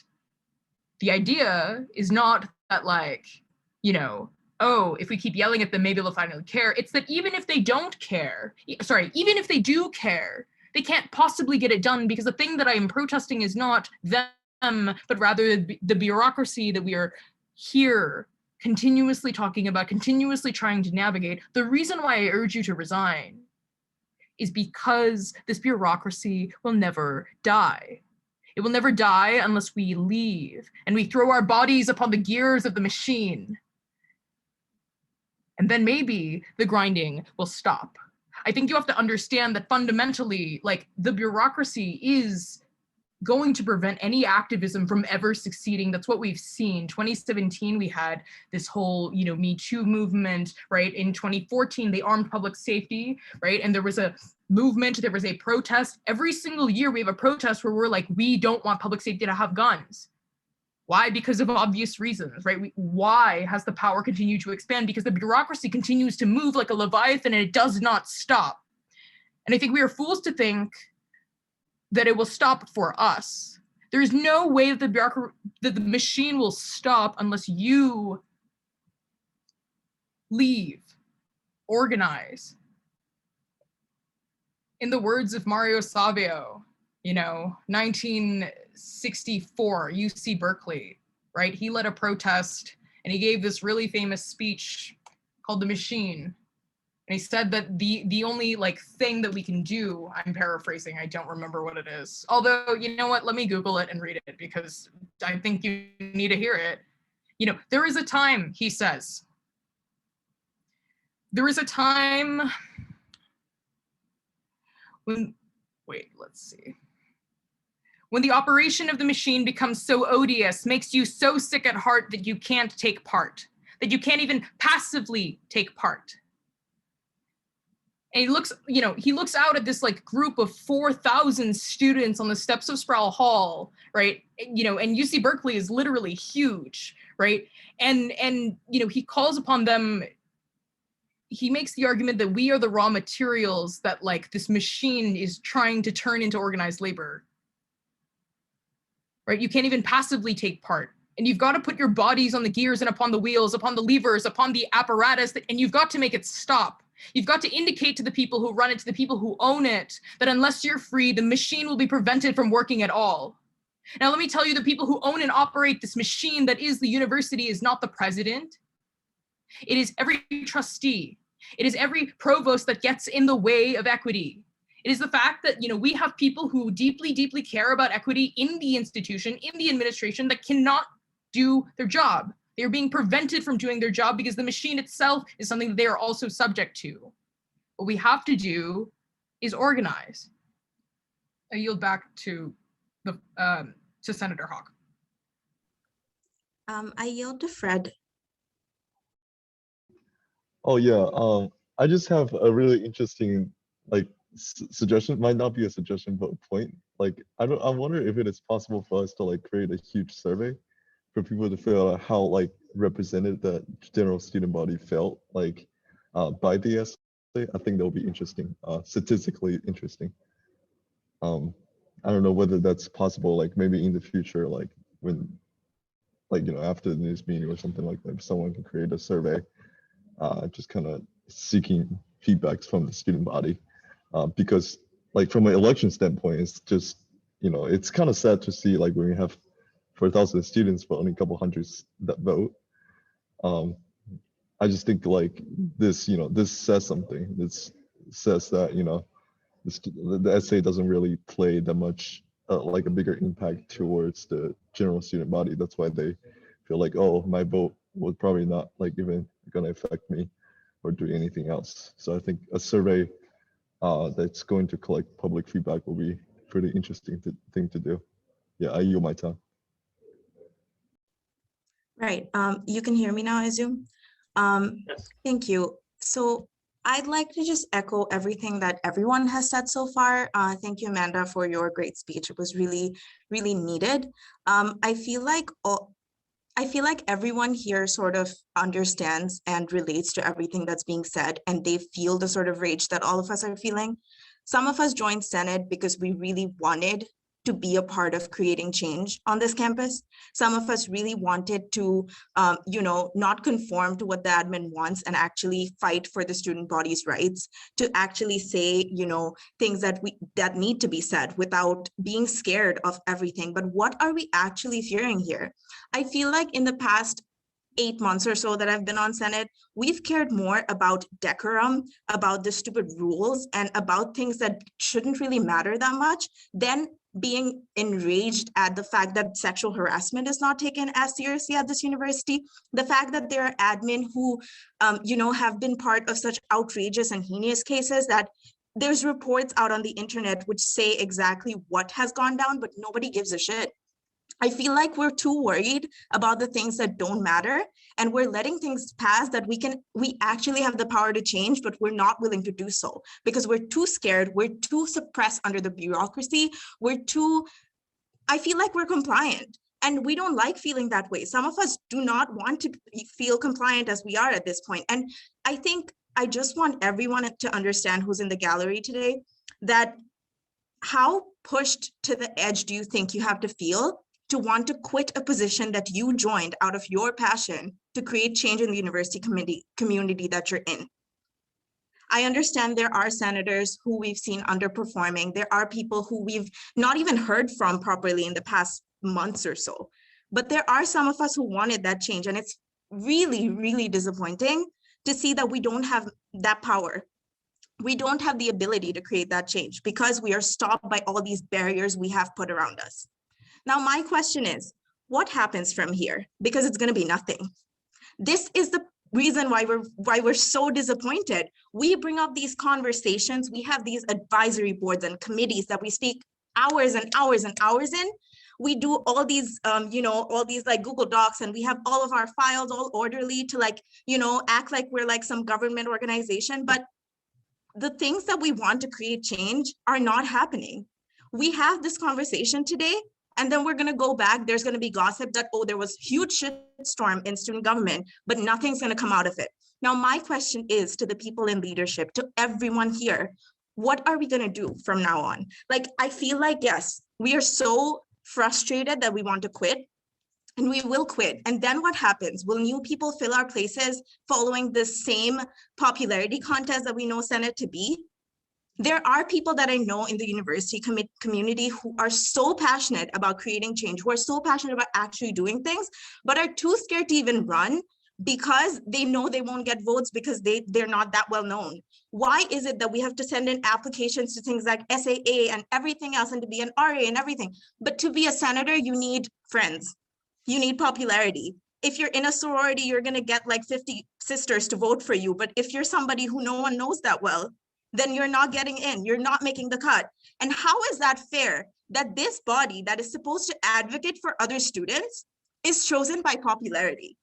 Are we really that dumb that we don't know how that fucking could fuck us up? Like, I understand I'm breaking decorum, but I really am angry, and so is every other senator here. We've had these conversations enough. It's enough. Like, I feel like there's nothing being done, and there's nothing that's going to be done, and that's why we want to quit. We are having these conversations, everybody understands, but will there be change? There won't be, and I'm tired of it. And I know everyone else is too. It's just a circular conversation. There's just empty words, and that's it. And I know people will rush here when they know there's going to be drama, but when there needs to be change, everybody disappears. And I'm not here for that. I know nobody else is.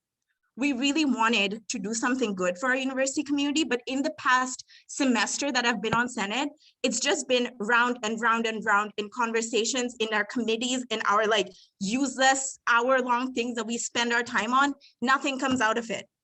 Nobody cares. Last week in our conversation with the deans, I asked, why is sexual harassment, the policies not clearly pronounced, not clearly talking about? And they said, oh, we didn't think about it. I'm sorry, what? You're paid a 6-figure salary and had a year to figure this out. And you had to have a 20-something-year-old come and tell you that sexual harassment is not taken seriously? I think that's a joke. And I think I'm done with feeling so frustrated that I feel like I would just like sit here and do nothing, and that would still be better than saying stuff, because that thing that I say is going to go unheard. It's going to fall on deaf ears. I feel like everyone in leadership is way too concerned about what rules we're following, what rules we're meeting, what requirements we're meeting, but like, where is the anger for the things we were appointed for, right? And I feel like it's just, talking to a blank wall. Like, I don't know what's going to create that change. I don't know what's going to make that, make those conversations happen. And I'm tired of asking, and I'm not even going to ask anymore, but I needed to get on here and let people know that that frustration exists. We just don't know what to do about it, because we don't have that ability to create that change. We have just been put into these positions and told that you got to sit on one committee, you got to do this. But like, the projects we really want to work on, it takes months to even get one email back.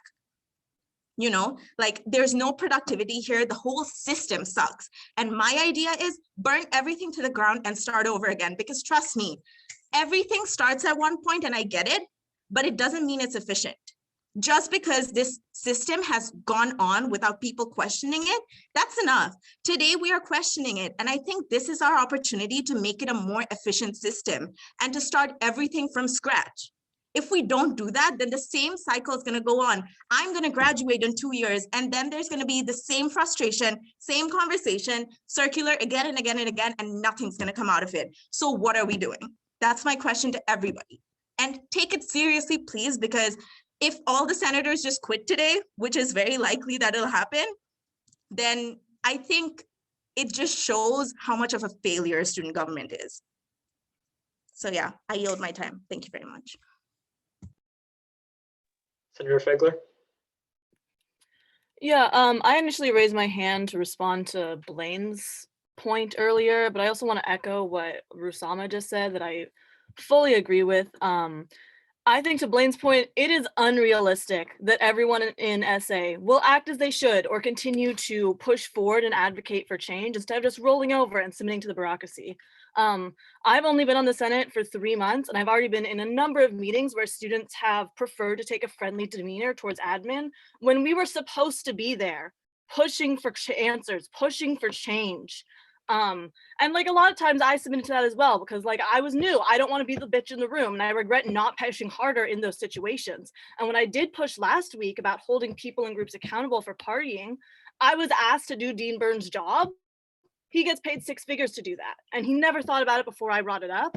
The entirety of the rhetoric last week from administration was, oh, if you want something to happen, you follow up with us. Then what was the point of that town hall? Because people have emailed and reached out about those issues for weeks on end and received no response before that.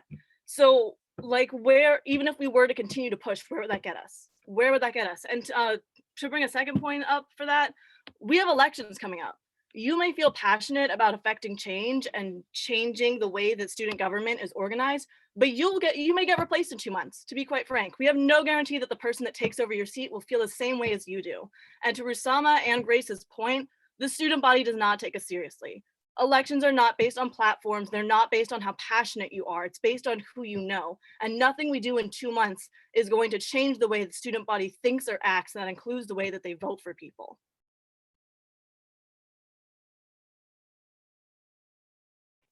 Do you yield?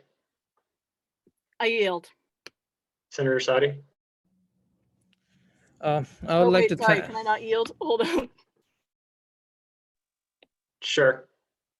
Senator Figler? I yield to Brendan. Yeah, thanks, Alex. So I don't know if the first years know me too well, but I was a senator for 2 years, and I decided not to run again for my 3rd year. But like to talk about Rusama's point or Senator Hawk, nothing is going to change. Nothing's going to happen because every year it seems like this is the same discussion. It's happened numerous times over and over. And it's always the same thing. It's like, what are we gonna do? What are we gonna do? We're gonna change, and nothing has ever changed. And I was tired of it, so I didn't run again. And it's ridiculous and it's shameful. Like since I haven't been in Senate or part of SA in the last year, I haven't seen anything at all from SA. I haven't seen anything at all. And the only reason why when my first 2 years I thought Senate was actually doing something was because I was part of Senate. So I'm like, oh yeah, we're totally doing something. I could see it. That's because everyone I interacted with was from Senate or from student government. But now that I'm not a part of it, I don't see shit. I don't see anything. Like, nothing's there. And it's like, you guys, I'm not even gonna say you guys because I was a part of it too, but we don't know how to reach out. Like, we say we'll send emails. No one gives a shit about emails. Emails don't do anything. And I know everything's hard right now, especially given COVID. And I know that's, it's not the easiest task to reach out. But in the past year and 2 years, I've been able to reach out to both presidents and, Dean Runner, and give them a piece of my mind. Yeah, they didn't like it, but it's possible. And what Amanda said earlier, it's not because senators are scared or people in SA are scared. It's because they want fucking brownie points. They want brownie points with the administrators. It's not about being scared. Because I have interacted with almost everyone in SA, outside of SA. And I know a lot of you are passionate. A lot of you talk your talk, and a lot of you are really strong-headed and strong-armed, and you can get what you want, and you can fight it. But when it comes down to Senate and talking to administrators, it's like you curl up into this bubble that you just want to please. You want to make someone happy. And I'll admit, a lot of administrators don't like me. But a big part of the reason that is because I don't care if they like me. I'm going to graduate no matter what. What are they going to do after I graduate? Send me emails asking for money to donate to the university? That's at most they'll do. So why does everyone seem so worried about brownie points and getting on the good side of administrators? The only thing that I can understand is, so that you can work on building, creating, changing things later on. I get that, maybe not like cursing out to their face or whatever, be disrespectful, but like you can push, everyone can push. Like, and it's like, no one has done it except for a few senators I know of, and that's only because I talked to them. But there has been almost no changes. And now that I'm not part of student government, I hear so much more complaints than I used to. Like when you're a senator and you're part of student government, you don't hear like a lot of complaints at all, or you don't hear as much. But now that I'm not here, it's like I notice everything so much more. And until like you are, aren't part of Senate or student government, you won't notice it. But essentially what I want to say is, in response to Uzama's question, we're not going to do anything. SA is not going to do anything. The only thing that SA could possibly do is, like she said, burn it down. Like, because what's going to happen after this? A committee is going to be built, right? We're going to talk. You guys are going to talk about what to do, what can we fix. Everyone's going to be like, yeah, that sounds great. Next year happens, and then it's the same cycle.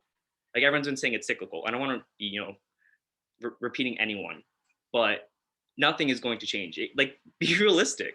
What is going to change? How are you going to change it? Are you going to start strong arming admin? Are you going to fix something? It's like saying you're going to fix the Greek system by being inside it. It's not going to happen. But basically, I agree wholeheartedly with Rusama.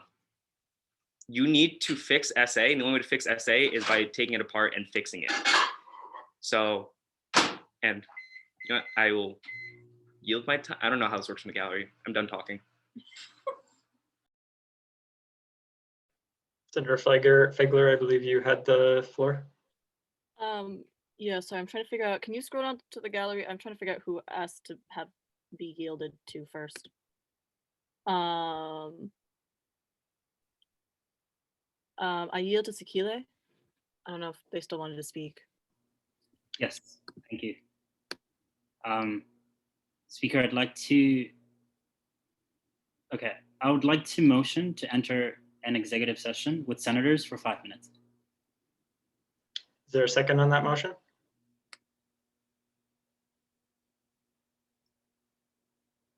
Can I yield to Senator Amar? Rogers. A second. All right. Is Dissent, there I any? dissent.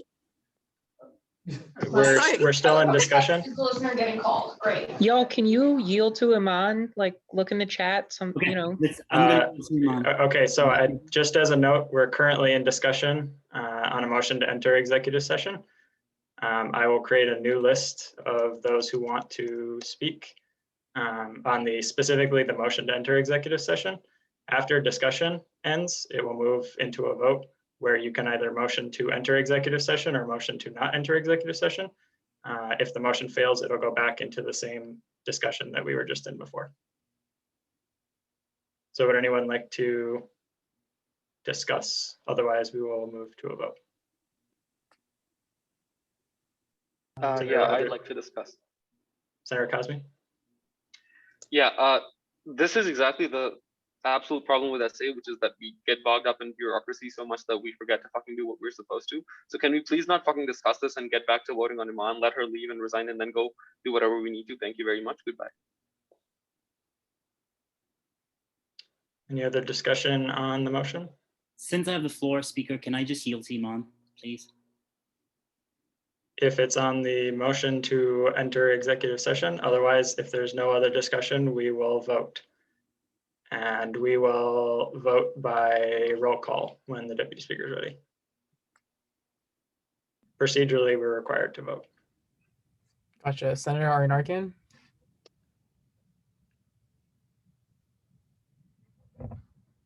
Senator Baker?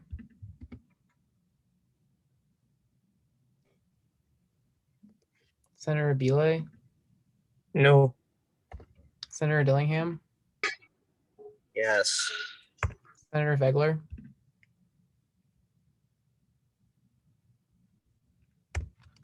Senator Hawk? No. Senator Hathaway?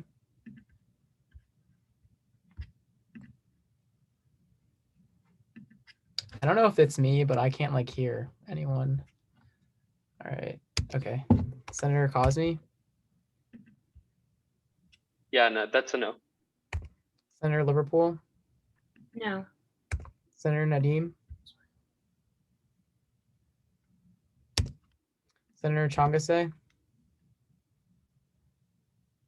Yes. Senator Ramirez, No. Senator Rogers, No. Senator Sadi, No. Senator Salimi is not here. Senator Tulloch, No. Senator Yoon. No. Okay. We have 2 yeses, 5 abstentions, and 11 noes. Excuse me, I am so Right. sorry. My internet cut out for a second. What are we voting on? This is a motion to enter executive session. Oh, sure. Okay. What's the vote tally? We have 2 yeses, 4 abstentions, and 11 noes. All right, so the motion fails. We are now back in discussion during open forum. I believe Senator Changase had the floor. Or Senator Figler, you had the floor and you had just yielded to Senator Changase. Yeah, is Iman still here? Does anyone know? I think she left because bureaucracy took too long.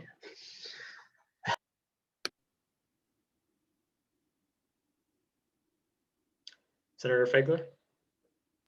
Can you scroll? I can't see the gallery list at all. I guess I yield to Izzy. Hi guys. For those of you who don't know me, I'm the Secretary for Community Engagement. I'm on a lot of committees. And I just want to thank everyone who's spoken so far. I don't know how to express this, but it felt like you were like reading my mind and turning it into poetry. I messaged Amanda and I was like, how did you just make that poetry? Because I have been trying to interpret it for months. And I have expressed it to a few people how I feel about student government. And I mostly do it in like a lot of insecurity because I feel like it's a failure of mine. But basically that it's a way for us to feel like we're accomplishing something so that we don't riot, so that, you know, the administration doesn't have to deal with some more serious protests or like actual like effective like go crazy direct action situation. In the last, I would say 4 months, I've been through kind of a transformational time. I've been cutting out things and people in my life who do not contribute to the energy and future that I want to manifest for myself and the communities that I identify with and care about and offer love to. And I have realized that there are other communities and initiatives that I feel more empowered by and passionate about, and like they're avenues to more change. I want to apologize to people that I'm blindsiding myself right now, because before this meeting I genuinely didn't know what I was coming for, except I thought I was going to witness some essay drama, which is ironic because I'm in it. So I'd like to apologize for blindsiding people. With that, I'm resigning. I effective, I guess, immediately. I will transfer out of committees that won't need me anymore, but I feel like that I can still be on a few of them that aren't directly related to SA, but just need an undergraduate representative. With that in mind, keep an eye out for some work that I'm hopefully going to be doing with climate action, trying to revive that from last year, because we got as far as to meeting Mangelsdorf, the celebrity that she is. And with URAC. And maybe some other things that I don't know about yet. But anyway, much love and healing vibes to all of you.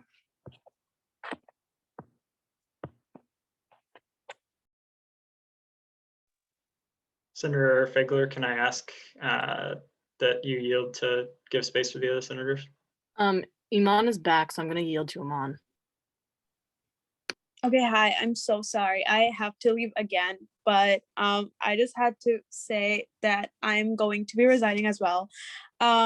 Based like I'm not gonna go on for long because it's mostly the same reasons as what like Rosama said and what Amanda said. I just don't think that the system is something that can be changed when it was built to not to maintain like bureaucracy and just not listen to anyone's voices. I joined Senate because I wanted to make change and help like advocate for the student body. But in the past like 8 months, I've learned that that's just not possible because all we do is listen to admin talk about how they're going to do shit. Sorry, decorum, whatever. All how they're going to do stuff, but they never do it. And it's just a lot of bootlicking. And I'm honestly done because this has taken this has taken such a huge toll on my mental health. And I am a full-time student with 2 jobs. My job is to not like I am not being paid to do that admin job. I do it for free because like this I'm not paid for this, but admin comes to these meetings and they ask us for advice as if like they expect us to like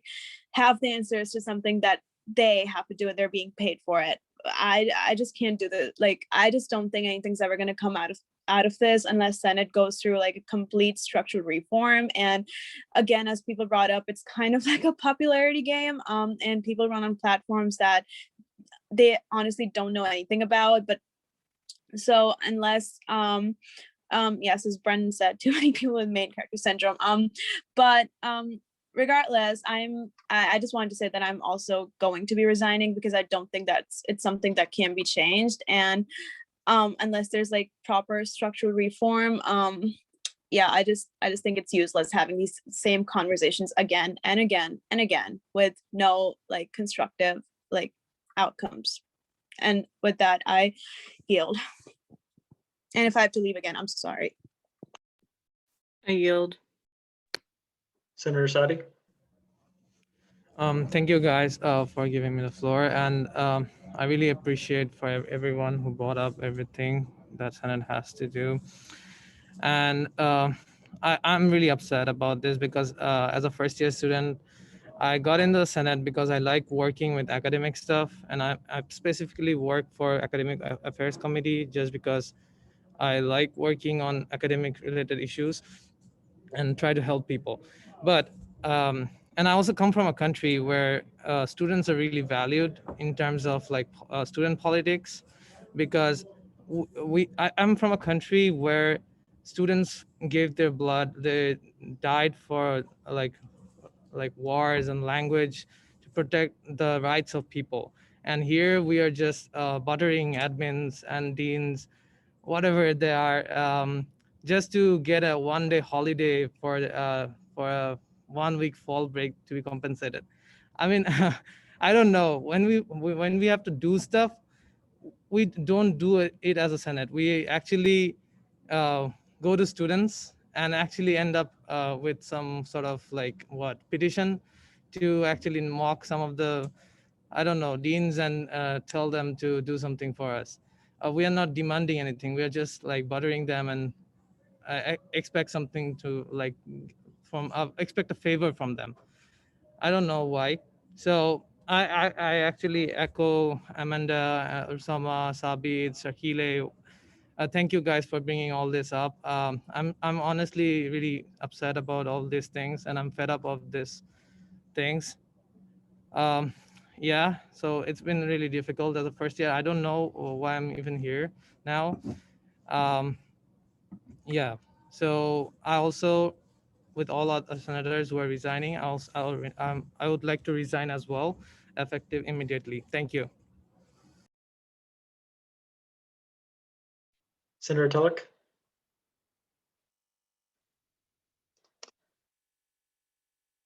Oh, okay.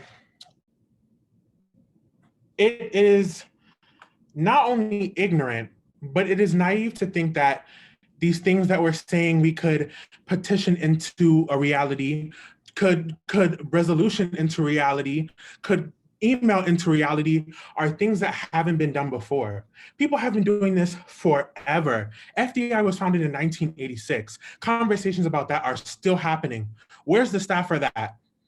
These conversations are nothing new. And for the senators that are talking about how fucking, you know what? Fuck the decorum, because if y'all were putting the same energy you're putting into decorum to fix these issues, we would have been done. For all the senators that are talking about having these solutions come about and have these conversations, you're playing yourself. You're playing yourself. When we talk about conversations we've already been having, there's nothing going on. Nobody cares about what you're doing in this body. Step out and build a community. URAC has been doing it. And for those of you who are about to step out, don't act like you're popping new shit either, because there's been people doing this work before you. Uplift those people, build that community, build that mutual aid, because nothing's gonna get done in here. Nothing's gonna get done talking to deans. Nothing's gonna get done doing work for deans that get paid millions of dollars to do the work they're asking you to do for free. So let's really talk about it. I wrote down some things because I was just like, let's have this conversation that y'all have been neglecting to have. And when we brought it to you, you didn't want to talk about it. When we had the URAC sitting in front of DPS, I was the only senator there. I was the only one there. And when I brought it to your attention, what did you do? None of you did nothing. I told you. Mangelsdorf came out there. Dean Fisher came out there, had these conversations, and none of y'all did shit. None of y'all. We've been having these conversations. Y'all are on the fence. You're having these conversations. Please come and do something now. With that, I resign. Have a good night, y'all. I yield. Senator Shamgase.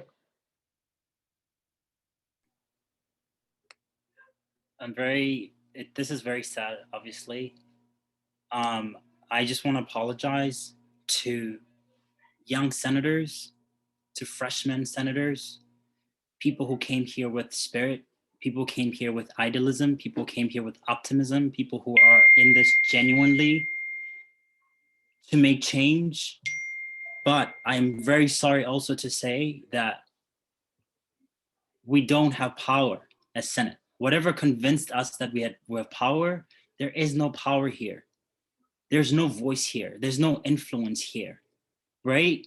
It makes the administration feel good to have people like us running around, barking on trees, and just to know that there's student activists somewhere crying about some issues that will probably never be resolved. Right? If you actually sit in on conversations that we've been having with students, you actually know that like there are alumni who are going to tell you that we've been saying the same things to the same deans for 20 years. But what they're gonna bank on is that we're all gonna graduate and like there's probably gonna like these conversations are gonna die at some point, right? My heart is broken right now, and I'm very, very sorry, because the only reason I said I would not resign is because of those senators, especially people in my committee, all our LAs who came into student government knowing that they want to do something, right? People of color in our committees who knew that they want to do something, they want to just make a change, and now this is what you have to experience. And I'm sorry, right? I'm gonna say that I'm also resigning effective immediately. And this is just because that I believe that this will send a message to the administration. Let me tell you, it doesn't matter if whatever exec is gonna like fill all our positions. It doesn't matter that we're gonna wake up tomorrow and have all the senator positions filled, right? But what we're trying to do here is that if all the advocacy we've been trying to do, if all the screaming and shouting, if everything did not fix something, then maybe they will listen. Maybe President Mangelsdorf or anyone else in administration will wake up tomorrow and learn that there are senators who resigned last night because they felt like that you did not listen enough. And with all due respect to all members of the admin, right? You guys were not there. If you're ever gonna listen to this, you guys did not listen to us. We are out there spending, literally last year, I would spend 20 hours every week barking on trees, talking to administrators. Yeah, we could have been applying to like good ass law schools. We could have been doing way important shit with our lives than busy talking to old men and women who know how to do their jobs and who are getting paid for it when we're not. Look, I'm not mad about not being paid. I don't give a shit about being paid, okay? We all doing this because we love it. We all doing this because we're in it. But God damn it, the only thing that we need is for you to just give, like, freaking respond to emails. Like, what the heck, bro? Like, we've been sending emails to people. We're not asking for money. No one ever asks for money. We're just asking for recognition. We're just asking for you to listen to people who say, hey, I've been sexually harassed in that freaking threat and no one is doing anything about it. Right? We're just looking out for freshmen who are being bullied by members of SA exec, and no one is doing anything about it because we're friends, right? And we always just want to protect each other and cushion our friendships, right? But come on, let's talk about it, right? We want to talk. Again, I'm done with this. This is not effective. This has been the most embarrassment that I've ever been involved in my life. And I'm just gonna say I'm still going to be an ISAC chair. I'm still going to be doing this. I'm still gonna be doing the advocacy that we're doing. And God knows, for anyone who's been paying attention, that we've been doing stuff down there. We've been making dance. We've been infiltrating spaces. We've actually been doing the advocacy work. So but it's just that this is probably not the best place to do it. The Senate body is not the best place to do it. The only thing I've gotten out of this is to apply to things and say that I'm a student government senator, which is sad because they're going to inquire about it and say, tell us what you actually do. And that's when the conversation starts and ends, because guess what? We are not doing anything. So once again, I'm very, very sorry to young senators. I'm very sorry to all those freshmen, sophomore, junior senators who want to do something and have to come back to this, but I'm out, y'all. I yield. Senator Cosme. Oh God, this is not too fun, but here we go. First of all, I think it's impossible almost to get our concerns across to President Mangelsdorf unless we yell, and as Andre mentioned, through a rally. So here's what I want everybody to know and probably put it on record. There's an in-person event on Wilson Quad Kent, March 4th, 4:30 to 6:30. President Mangelsdorf will be there. Please, I beg you, come, rally, yell, speak your truth. Express to her in person that, you know, the school really has failed. I know I lost my temper a few minutes ago, and I had that mini breakdown where I yelled and whatnot. But I think, much like everybody else, I've come to a point where talking to administrators, we're trying to explain the same thing over and over and over and over and over and over and over and over again, has done nothing. I remember over the summer, I tried to work with Dean Burns just to get some sense of support and security for international students who were potentially protesting downtown. I think a lot of people might agree, and maybe not all of them are on this call right now, but the response that we got was underwhelming. The response that we got was that the school doesn't care about equity. The school doesn't care about meliora. The school doesn't care about racial equity. The school doesn't care about all of these very, very, very important things that it prides itself on the website, but doesn't really actually give 2 cents, 2 dimes about whatever. Trying not to curse again. I think me and a ton of other senators, especially the ones that I started running for with and campaigned with at this point, have recognized and realized that we are not a union of any sorts. We are not a body that represents the will of the people. We represent what the admin wants us to represent the university as. We're just as good as diplomats trying to sort of relay the message of the people who are quote unquote leading us from the administrators. I have worked with dining services, I don't know for how many months at this point, like at least a year almost. A ton of issues, you know, you bring them up, you wait for an email for a week, and then you're told to relay the information you get. And that's pretty much it. So I guess all I'm saying is, please, please, please, show up on Thursday, March 4th. Please come and say everything that you have to say. Please show up together as a team.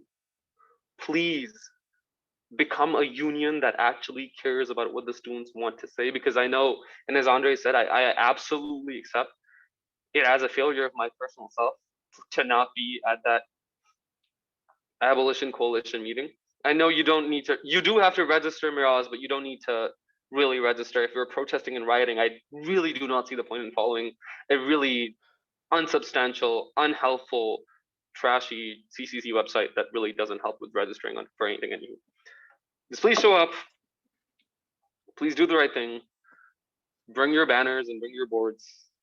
Say everything that you've held back, but not maybe to Xander or Mark or Justina. We can yell at them later, privately or personally, or however we want. But to Mangelsdorf, because we really, really need to. And also, before I go ahead, I'm gonna yield to Iman because she texted me just now, and then I'm gonna continue my spiel. And yes, we're gonna eat the rich. We sure as fuck are. I yield to Iman. So, I mean, okay, I just wanted to repeat what Sabit was saying and also just echo that admin are, as someone said in the chat, a capitalistic class. And I think, okay, so I was in Rochester last summer when like everything happened, and just seeing the sheer like just like seeing how the admin just did not care about the students on campus and how the food was absolute shit. Like I remember getting food from the pit sometimes and it literally not being edible, and when we complained of dining, they would not do anything about it because they were being paid all like there's like huge, like these huge sums of money for, and like sitting in the comfort of their homes, while like there were students on this campus who stayed back, who had to stay back, and they did not have jobs, so they couldn't pay. And it was just like, it was a time of big like financial and food insecurity, and the admin did not do anything about it. And that's a pattern that's continued throughout and has been there since, like, I feel like, I don't know, since I joined Senate. Like I've seen this happen. And even like as a student before I was a part of Senate, the admins just never cared about what the student body wants. They only want the money. That's the reason they brought us all back to campus this semester as well. And then when they saw the rise in cases, they blamed it all on the student body, and they were like, oh, and they like refused to take any accountability for the fact that they chose to bring everyone back in the middle of a pandemic when everything's worse than ever. And obviously cases are rising because students are being careless, but then also they had like the admin had, I went to get COVID tested, like I think it was like 2 weeks ago when I got randomly selected, and the COVID testing line was like a super spreader event in itself. There was no social distancing, and if there was someone who was positive in that line, it could have spread to everyone. So just seeing like the sheer like mismanagement of the admin, and then like refusing to acknowledge there was mismanagement, it has been really frustrating. And then blaming the students for it, and threatening everyone that they're gonna put us on a pause because it's all our fault, as if like they didn't bring us back in the middle of this pandemic. And they didn't test people like they should have when we all first like moved back this semester, which did not make sense to me, because once again the pandemic's worse than ever. There are severe, like there are like more strains of this virus which are like more dangerous, and but like the admin's just more careless and lax this time, which I don't understand. And as we saw at the town hall, when we tried talking to them about it, they were like, oh well, you tell us what to do. Like no, like fuck you, that's not our job. We're not, like, you're being paid for this. Like our job is to advocate for the student body and bring forward concerns, but you're the one who's like supposed to do all the shit, and they never do anything. And I know all these people who are resigning tonight, and I know that all of them joined because they wanted to advocate and they genuinely care about these issues, but they've all been pushed to this point where they just feel like the only option left is resigning. And I know I'm not adding anything new to this conversation because you guys have been at it for like 2 hours and I could only just join now and speak in detail or in depth, but that's just something that I wanted to say. And that's like one of the reasons why, like, again, like I'm resigning as well, because I just don't see that it's like something that can't be fixed. And I yield back to Sabu. Yeah, I think I could also go on in circles, and I probably will, because I think for a lot of us, more than just an explanation of the failures of Students Association government, this has also been a cathartic rant to get all of our frustration out. And I think SA government owes us that much because we've invested energy and time and all of our thoughts and intellectual capacities and faculties into this. Just for the record, I think it should be known that I am also resigning from my position as a SA government senator. I don't really think I can take the shit that I have to from administrators anymore. And I know it's not direct meanness or jerking around, but it is definitely a subtle passive aggressiveness that I don't think any of us should have to deal with. The number of times I've emailed Dean Burns and never got a response. Also, I'm so sorry I keep mentioning the man again. Just does not respond to my emails. Ran into me once, was pissed at me for emailing too many times. Glad that's on record because, you know, I'm sure he'll get to see it. I really, really, really hope that Mangelsdorf gets to see this meeting. And as Amanda mentioned, I hope that our voices make it to her. I really don't know if it will. I really don't know if she'll give a fuck. I really don't know if that'll further get to the board of directors because, you know, they're the ones who actually make the shots and call the shots and all of that. But I'm really begging all of you to show up to that event on March 4th, Thursday, 4:30 to 6:30. Boots on the grounds, as Amanda mentioned, and everybody else said. Resonate with that energy, yell, scream, do whatever. It's on the clock. And if anybody feels unsafe, just do whatever you can to support the cause. Because at this point, I fucking give up. Goodbye. I resign.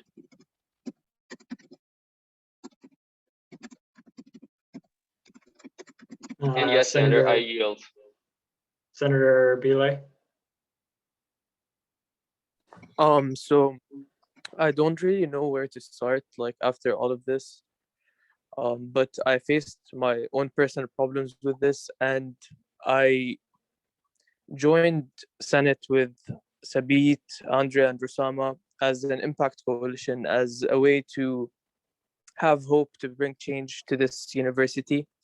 And it's just like sad how many of us are trying to communicate with them, and we are given resources that we're supposed to talk to and interact with, but at the same time we're not getting any responses back. And on many different levels, even a month ago I wanted to resign as well, because I faced issues with my own project, and I'm an international student. Like, I don't know how to address this properly because I'm from Jordan. I used to go to an international high school, and the school was just like more supportive.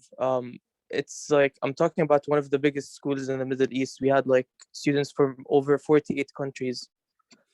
And the way the school supports us is that they let us talk to the administration. We can literally go talk to the president or anyone who is in charge in the administration and like have in-person conversations with them and talk to them about stuff that we really care about. But on the other hand, in this university, I feel like it's really impossible to do that and to bring change. The only way to go about it would possibly be like writing petitions and like other stuff to make sure the students are heard. Like I know Sabit last semester when he wrote his own petition for getting a 2-day break because of all the mental stress we've been through during COVID and the pandemic. Like, it was the only thing in this year that I've seen as like a positive change, or where we've gotten an actual response from administration. Other than that, I didn't see really nothing. And I just want to point out that I really love working with Isaac, and I will continue working with Isaac, as Sakili mentioned, because I want to continue working for international students and advocating with them and for them, I mean. And I love my team. I've met really amazing people in the senators, but at the same time, I don't think we are really connecting with the administration. We're not doing the work that we're supposed to do, which is really disheartening because we are the ones who are supposed to represent the student body after all. And seeing no change and just thinking about all of this, how we can be like literally replaced after a month or two when the school year ends, is just like sad, because we want to see something changing in the core of SA government that will make sure that even after we graduate, something positive will happen in the future. Again, I'm talking about this as an international student. There are a lot of things going on in the United States. Like public safety, other stuff that students are really just like trying their best to change, but at the same time, we're not getting responses from the admin. And I really hope that in the future, SA will change in a way so that we can have a better connection with admin, and that we can bring change more effectively to our community. And this is basically it. I have nothing else to say. So thank you. Okay, Senator Hawk, I apologize that I missed your name in the earlier part. No, you're good. Hi, everyone. I'm back to speak more. I feel like everyone who's talked till now and resigned, I salute you for standing up to this and for actually doing something that has happened in the past months rather than just, blank words and conversations. I feel like there's just so much wrong with our university that we've tried to change. As somebody who joined Senate with like starry eyes, I thought, there'd be so much cool stuff I'd be doing, but I got stuck in this pit of, rules, in this pit of, procedures after procedures that were so unproductive, that were just a mere waste of time, in my opinion. We tried to hold so many people accountable, and it was just, we'll circle back to you, or we're trying to work on it, but not much work. It was just words. Let me point out some things that I feel are super fucked up within this university. Public safety officers don't wear masks when they escort other people, but students are sort of scrutinized. Professors are treating students like trash. I had a horrible incident with a professor, and I think people keep on doing this because tenure. Sexual offenders still have authority in our university to keep doing the same thing to students again and again and again. And I think that is disgusting. There's no other word to explain it. This university is an elitist, racist, classist, ableist business, like Andre said, and so many others in the chat, that prioritizes money over our student body. And I think that is absolutely outrageous, and everybody should be mad about it. I'm so glad this is on record, because we are so busy and occupied with like sugarcoating things and trying to make things look prettier than they are, but it's not that pretty. It's disgusting. That's what it is. Student government, after being a part of it, I'll tell you this, it's an overhyped organization that amounts to nothing but blank promises and words. Nothing more than that. We only care about coddling administration and sending emails explaining their fuck ups like it's our responsibility. That's a fucking joke. Nothing beyond it. Okay. I feel like after being senator, I can like say this with confidence. A regular student in the university has the same authority as a senator. Do your thing, burn shit down, email people to make change, show up and shout at them. I cannot echo this enough, but we have the ability to make change. Whether you're a senator, a student, whatever, a part of the university, you can request for that change to happen.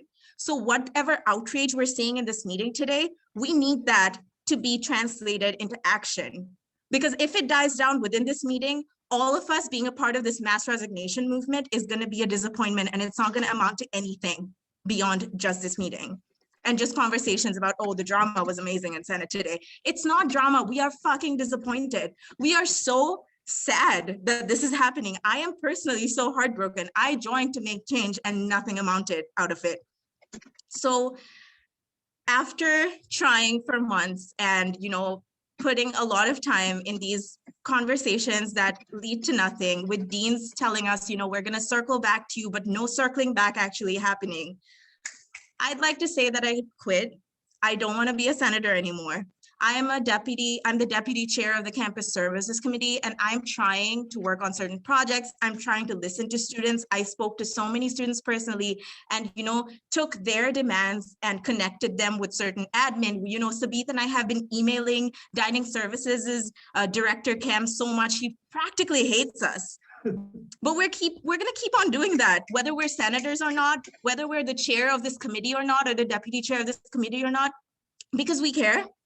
And I would just urge everyone else who cares for themselves and for their peers at this university to keep doing the same and to not let this fall short. So yeah, that's all I'd like to say. I feel like if this student government thing isn't restructured, it'll be such a slap in the face to everybody who's done this today. So I'm looking to everybody who stays back to make sure that our words are taken seriously and some change actually happens, because otherwise this is just a shit show and a joke and nothing's going to come out of it. And we're all angry and it should result in something. So thank you. I quit and I yield my time. Good night. Senator Rogers. Wow, that was amazing. I will yield to Pantry and Sahun. Yeah, thank you so much. I was going to bring this up during discussion, but I think that it's perhaps relevant now. So like Amanda, like Sakile, like so many others, I think that I'm also really tired of waiting for change, which is why I was, proposing a constitutional amendment, even during this time, as like 5 years as a student, I've seen how we have just like failed to act and actually update our constitution. And I think that what our discussion is having here now is the closest I've ever seen student government to actually having an accurate, or it's the closest I've seen it of senators just to strip it bare and actually look at like, what are we doing as student government? How can we actually be effective? And if any senator or group of senators, even those who have resigned, wants to work on an amendment to try to reform student government, to propose an amendment to have some kind of different structure, I'm here for you to help with drafting it or just to help reviewing it. And I just want to say that you have until March 22nd, according to our rules, to be able to propose something that would end up restructuring it. In terms of amendments can just propose like a new constitution. There's nothing, so I'm seeing this, that, start from scratch, don't do amendments. You can just propose an amendment that just replaces the entire constitution. So in terms of starting from scratch, that's all I have to say there. I'll discuss a little bit more about the amendment that I was proposing during the discussion. It hurts to hear that so many senators and so many people are really having these problems, and I've been having these problems as well. I'm gonna try to stick this through the end of the year, and I really hope that for the senators who have resigned or the senators who stick on, that please come to me, and I'm more than happy to work with you to talk about some structural reforms. All right, I yield. Okay. Well, a lot of great things been said so far. a lot of people took the words out of my mouth. Excuse me. The last 2 years, from freshman year to now, the administrations are the same. The SA is the same. Still inactive, useless, not really needed. My experience, which has been, I've been here before a lot of people have been in the position they are now, including leadership. Nothing's really been different, same shit, different names. So not going to repeat myself, not going to repeat a lot of things people said, because I feel like they spoke more eloquently than I can. So I resign. That is it. That is all. And I yield. Senator Dillingham.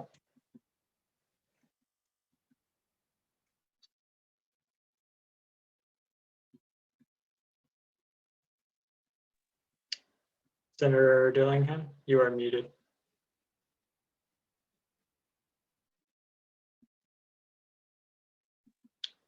Oh, sorry. I was just going to yield to Typhoon. That was outdated. Okay. Senator Liverpool. I think I'm doing my hair, so I'm not going to show my face on camera. But hi, I'm Victoria. I'm a senator. This is my second year on Senate, where I've been in a community that moves in the same circles over and over again. I've personally been so jaded by my own issues and the sole committee that I've dedicated myself to. But these meetings, these talks, hearing the frustration, the machine will never be fixed. It will continue to run as it's systemized to run. We will never be able to accomplish the goals that we want to with the way that the system is. And that's true for everything that was created with fundamental rules that we had no say in. I don't deal with administrators on a day-to-day basis. I've never cared to. I was a member of Greek life, and that took and took and took out of me until I couldn't take it anymore. And I don't want it to get to that point again for me, where I feel so burnt out to the point of not being able to continue. So my peers are frustrated. Things aren't getting done and probably will not. I'm choosing not to be complacent. I will continue working with student organizations in ARC because that is what I am passionate about. There is so much to be done. So with that, I resign. Thank you to everyone that is choosing to continue the work that needs to be done. Just like Devon just said, I have been here. I have seen what has happened, and many senators that have previous senators like Brendan and Izzy, thank you for speaking. It's like kind of crazy at this point when you have to take a step back to look at how much isn't working. But I hope I can continue to do the work that I care about. But yeah, I resign. Thank you.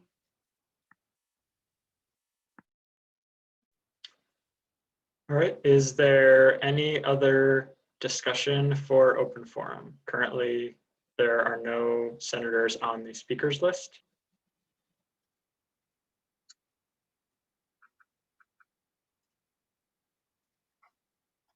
All right, seeing no further discussion. Who is still a senator? Hmm? Who is still a senator? There are people in the gallery.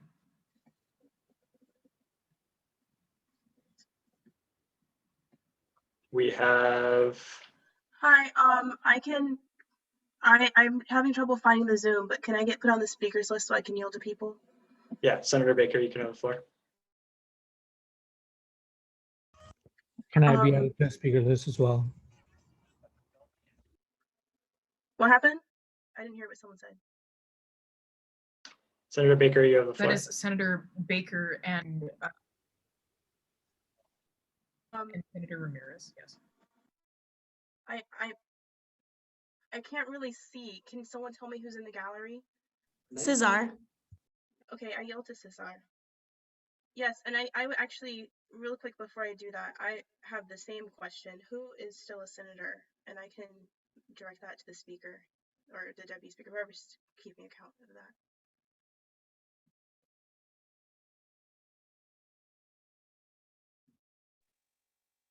Matt, do you want to count? We're happy to look at that in a moment if you want to share your piece. Hi. Are you asking who's still a senator? Yeah. If you want, I can go ahead and It's yield okay. to Cesar while you just like get that together, because I'm Yeah, sure you I have to. actually have it right here if you want me Oh, to. look awesome. it up. Yeah. So the only ones we have left are Senator Arian Arkin, you, Senator Baker, Senator Belay, Senator Dillingham, Senator Fegler, Senator Hathaway, Senator Nadeem, Senator Ramirez, and Senator Yoon. Okay, thank you. I yield to How Cesar. many is that, Matt? I'm so sorry. Just as a note, I am taking the resignations as effective following the end of the meeting so that the open forum can continue. Should you wish to resign immediately, I would have to stop the recording, which I don't think is what folks are looking for. So I'm choosing to take it as effective at the end of the meeting. Thank you for that clarification. I yield to Cesar. Thank you. Just wanted to add something short. I'm very, well, surprised, excited, a lot of emotions as someone has been for 4 years in the school for almost the same amount of time in this institution. I really commend the bravery of the actions taken today. And I hope that the spirit of trying to work those who stay and those who go out for a new way of doing things may come to fruition. I hope that we can accomplish that. I just wanted to share maybe my little perspective on that. Perhaps the problem with SA, which is very real, is an extensive situation amongst the student body.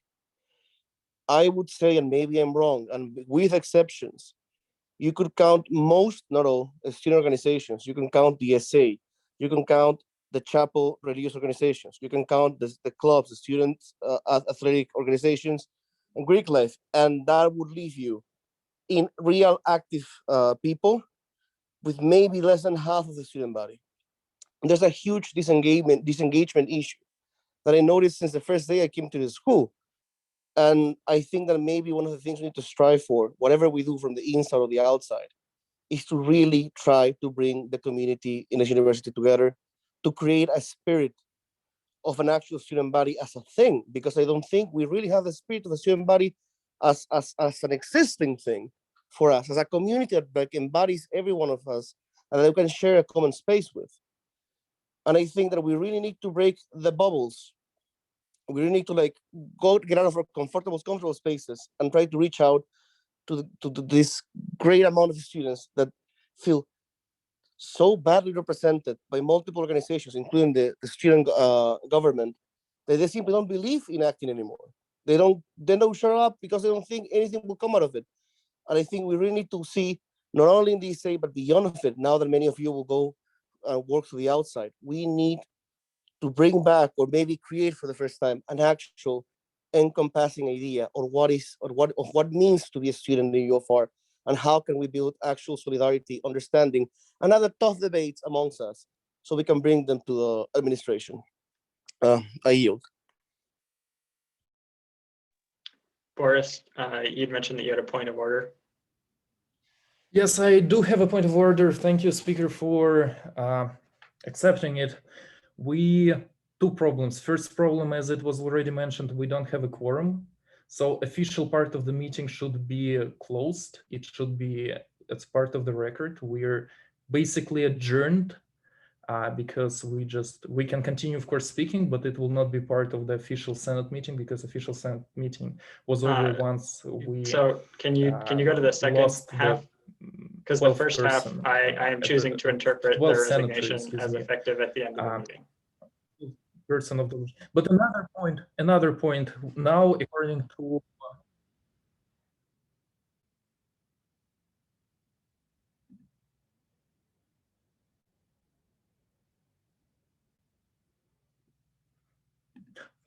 so all the resignations are effective after the meeting. Is that correct? Yes, we're still in an official meeting. Those people are not physically at.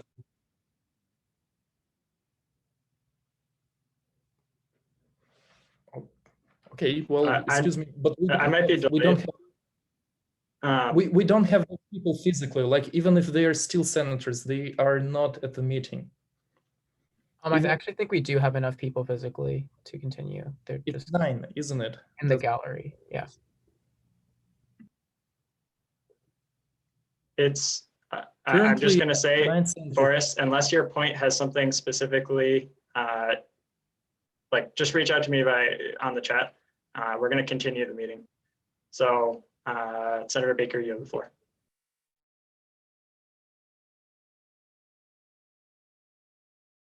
Yes, I'll yield to Parliamentarian Sahin.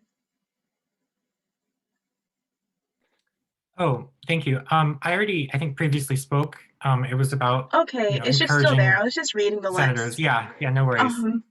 So deputy parliamentarian. Has that person already spoken as well? Oh, that was you. Okay, yeah, sorry. All right, I'll yield. Thank you. Senator Ramirez, you did not want to be on the list, is that right? Yeah, I was just doing it so I could yield to the gallery, but I think everyone's taken care of. Okay.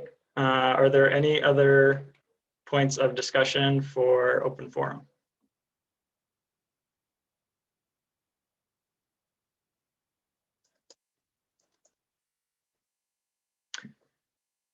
For the sake of time, I'm just going to yield directly. Amanda Liang. I want to thank you all for coming. I want to thank you all for participating in action. And I also want to thank Leah Tome for being the first senator to leave this year. And other than that, we have a lot of work ahead of us. And it's not just, you know, I'm going to leave and then like, fuck this shit, I'm going to go and dick around. No, like we have work to do. To leave student government is not to leave the advocacy that we came here for, that we continue to do, that we continue to be accountable for to ourselves and to each other. So to go back to, I guess, like what I said at the bottom of my speech, if you truly care about change, and if you quit today, then I will see you on the streets or in any other way you wish to contribute to the movement that has been ongoing for decades and decades and decades, because we're sick of being tied down by this bureaucracy. And for that, I hope to God that your boots are warm, because we're going to be out there for a really long time. Thank you. I yield. To answer a question in the chat, anyone who speaks from the gallery is on the record. Anyone who posts in the chat but is not said out loud is not, because Zoom does not have the ability to take the chat when it records it. Are there any other points of discussion?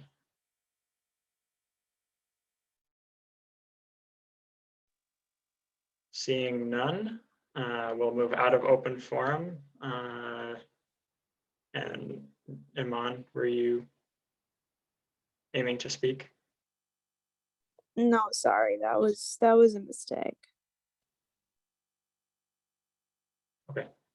All right, we will move into a new business. I would strongly recommend that a senator motion to adjourn.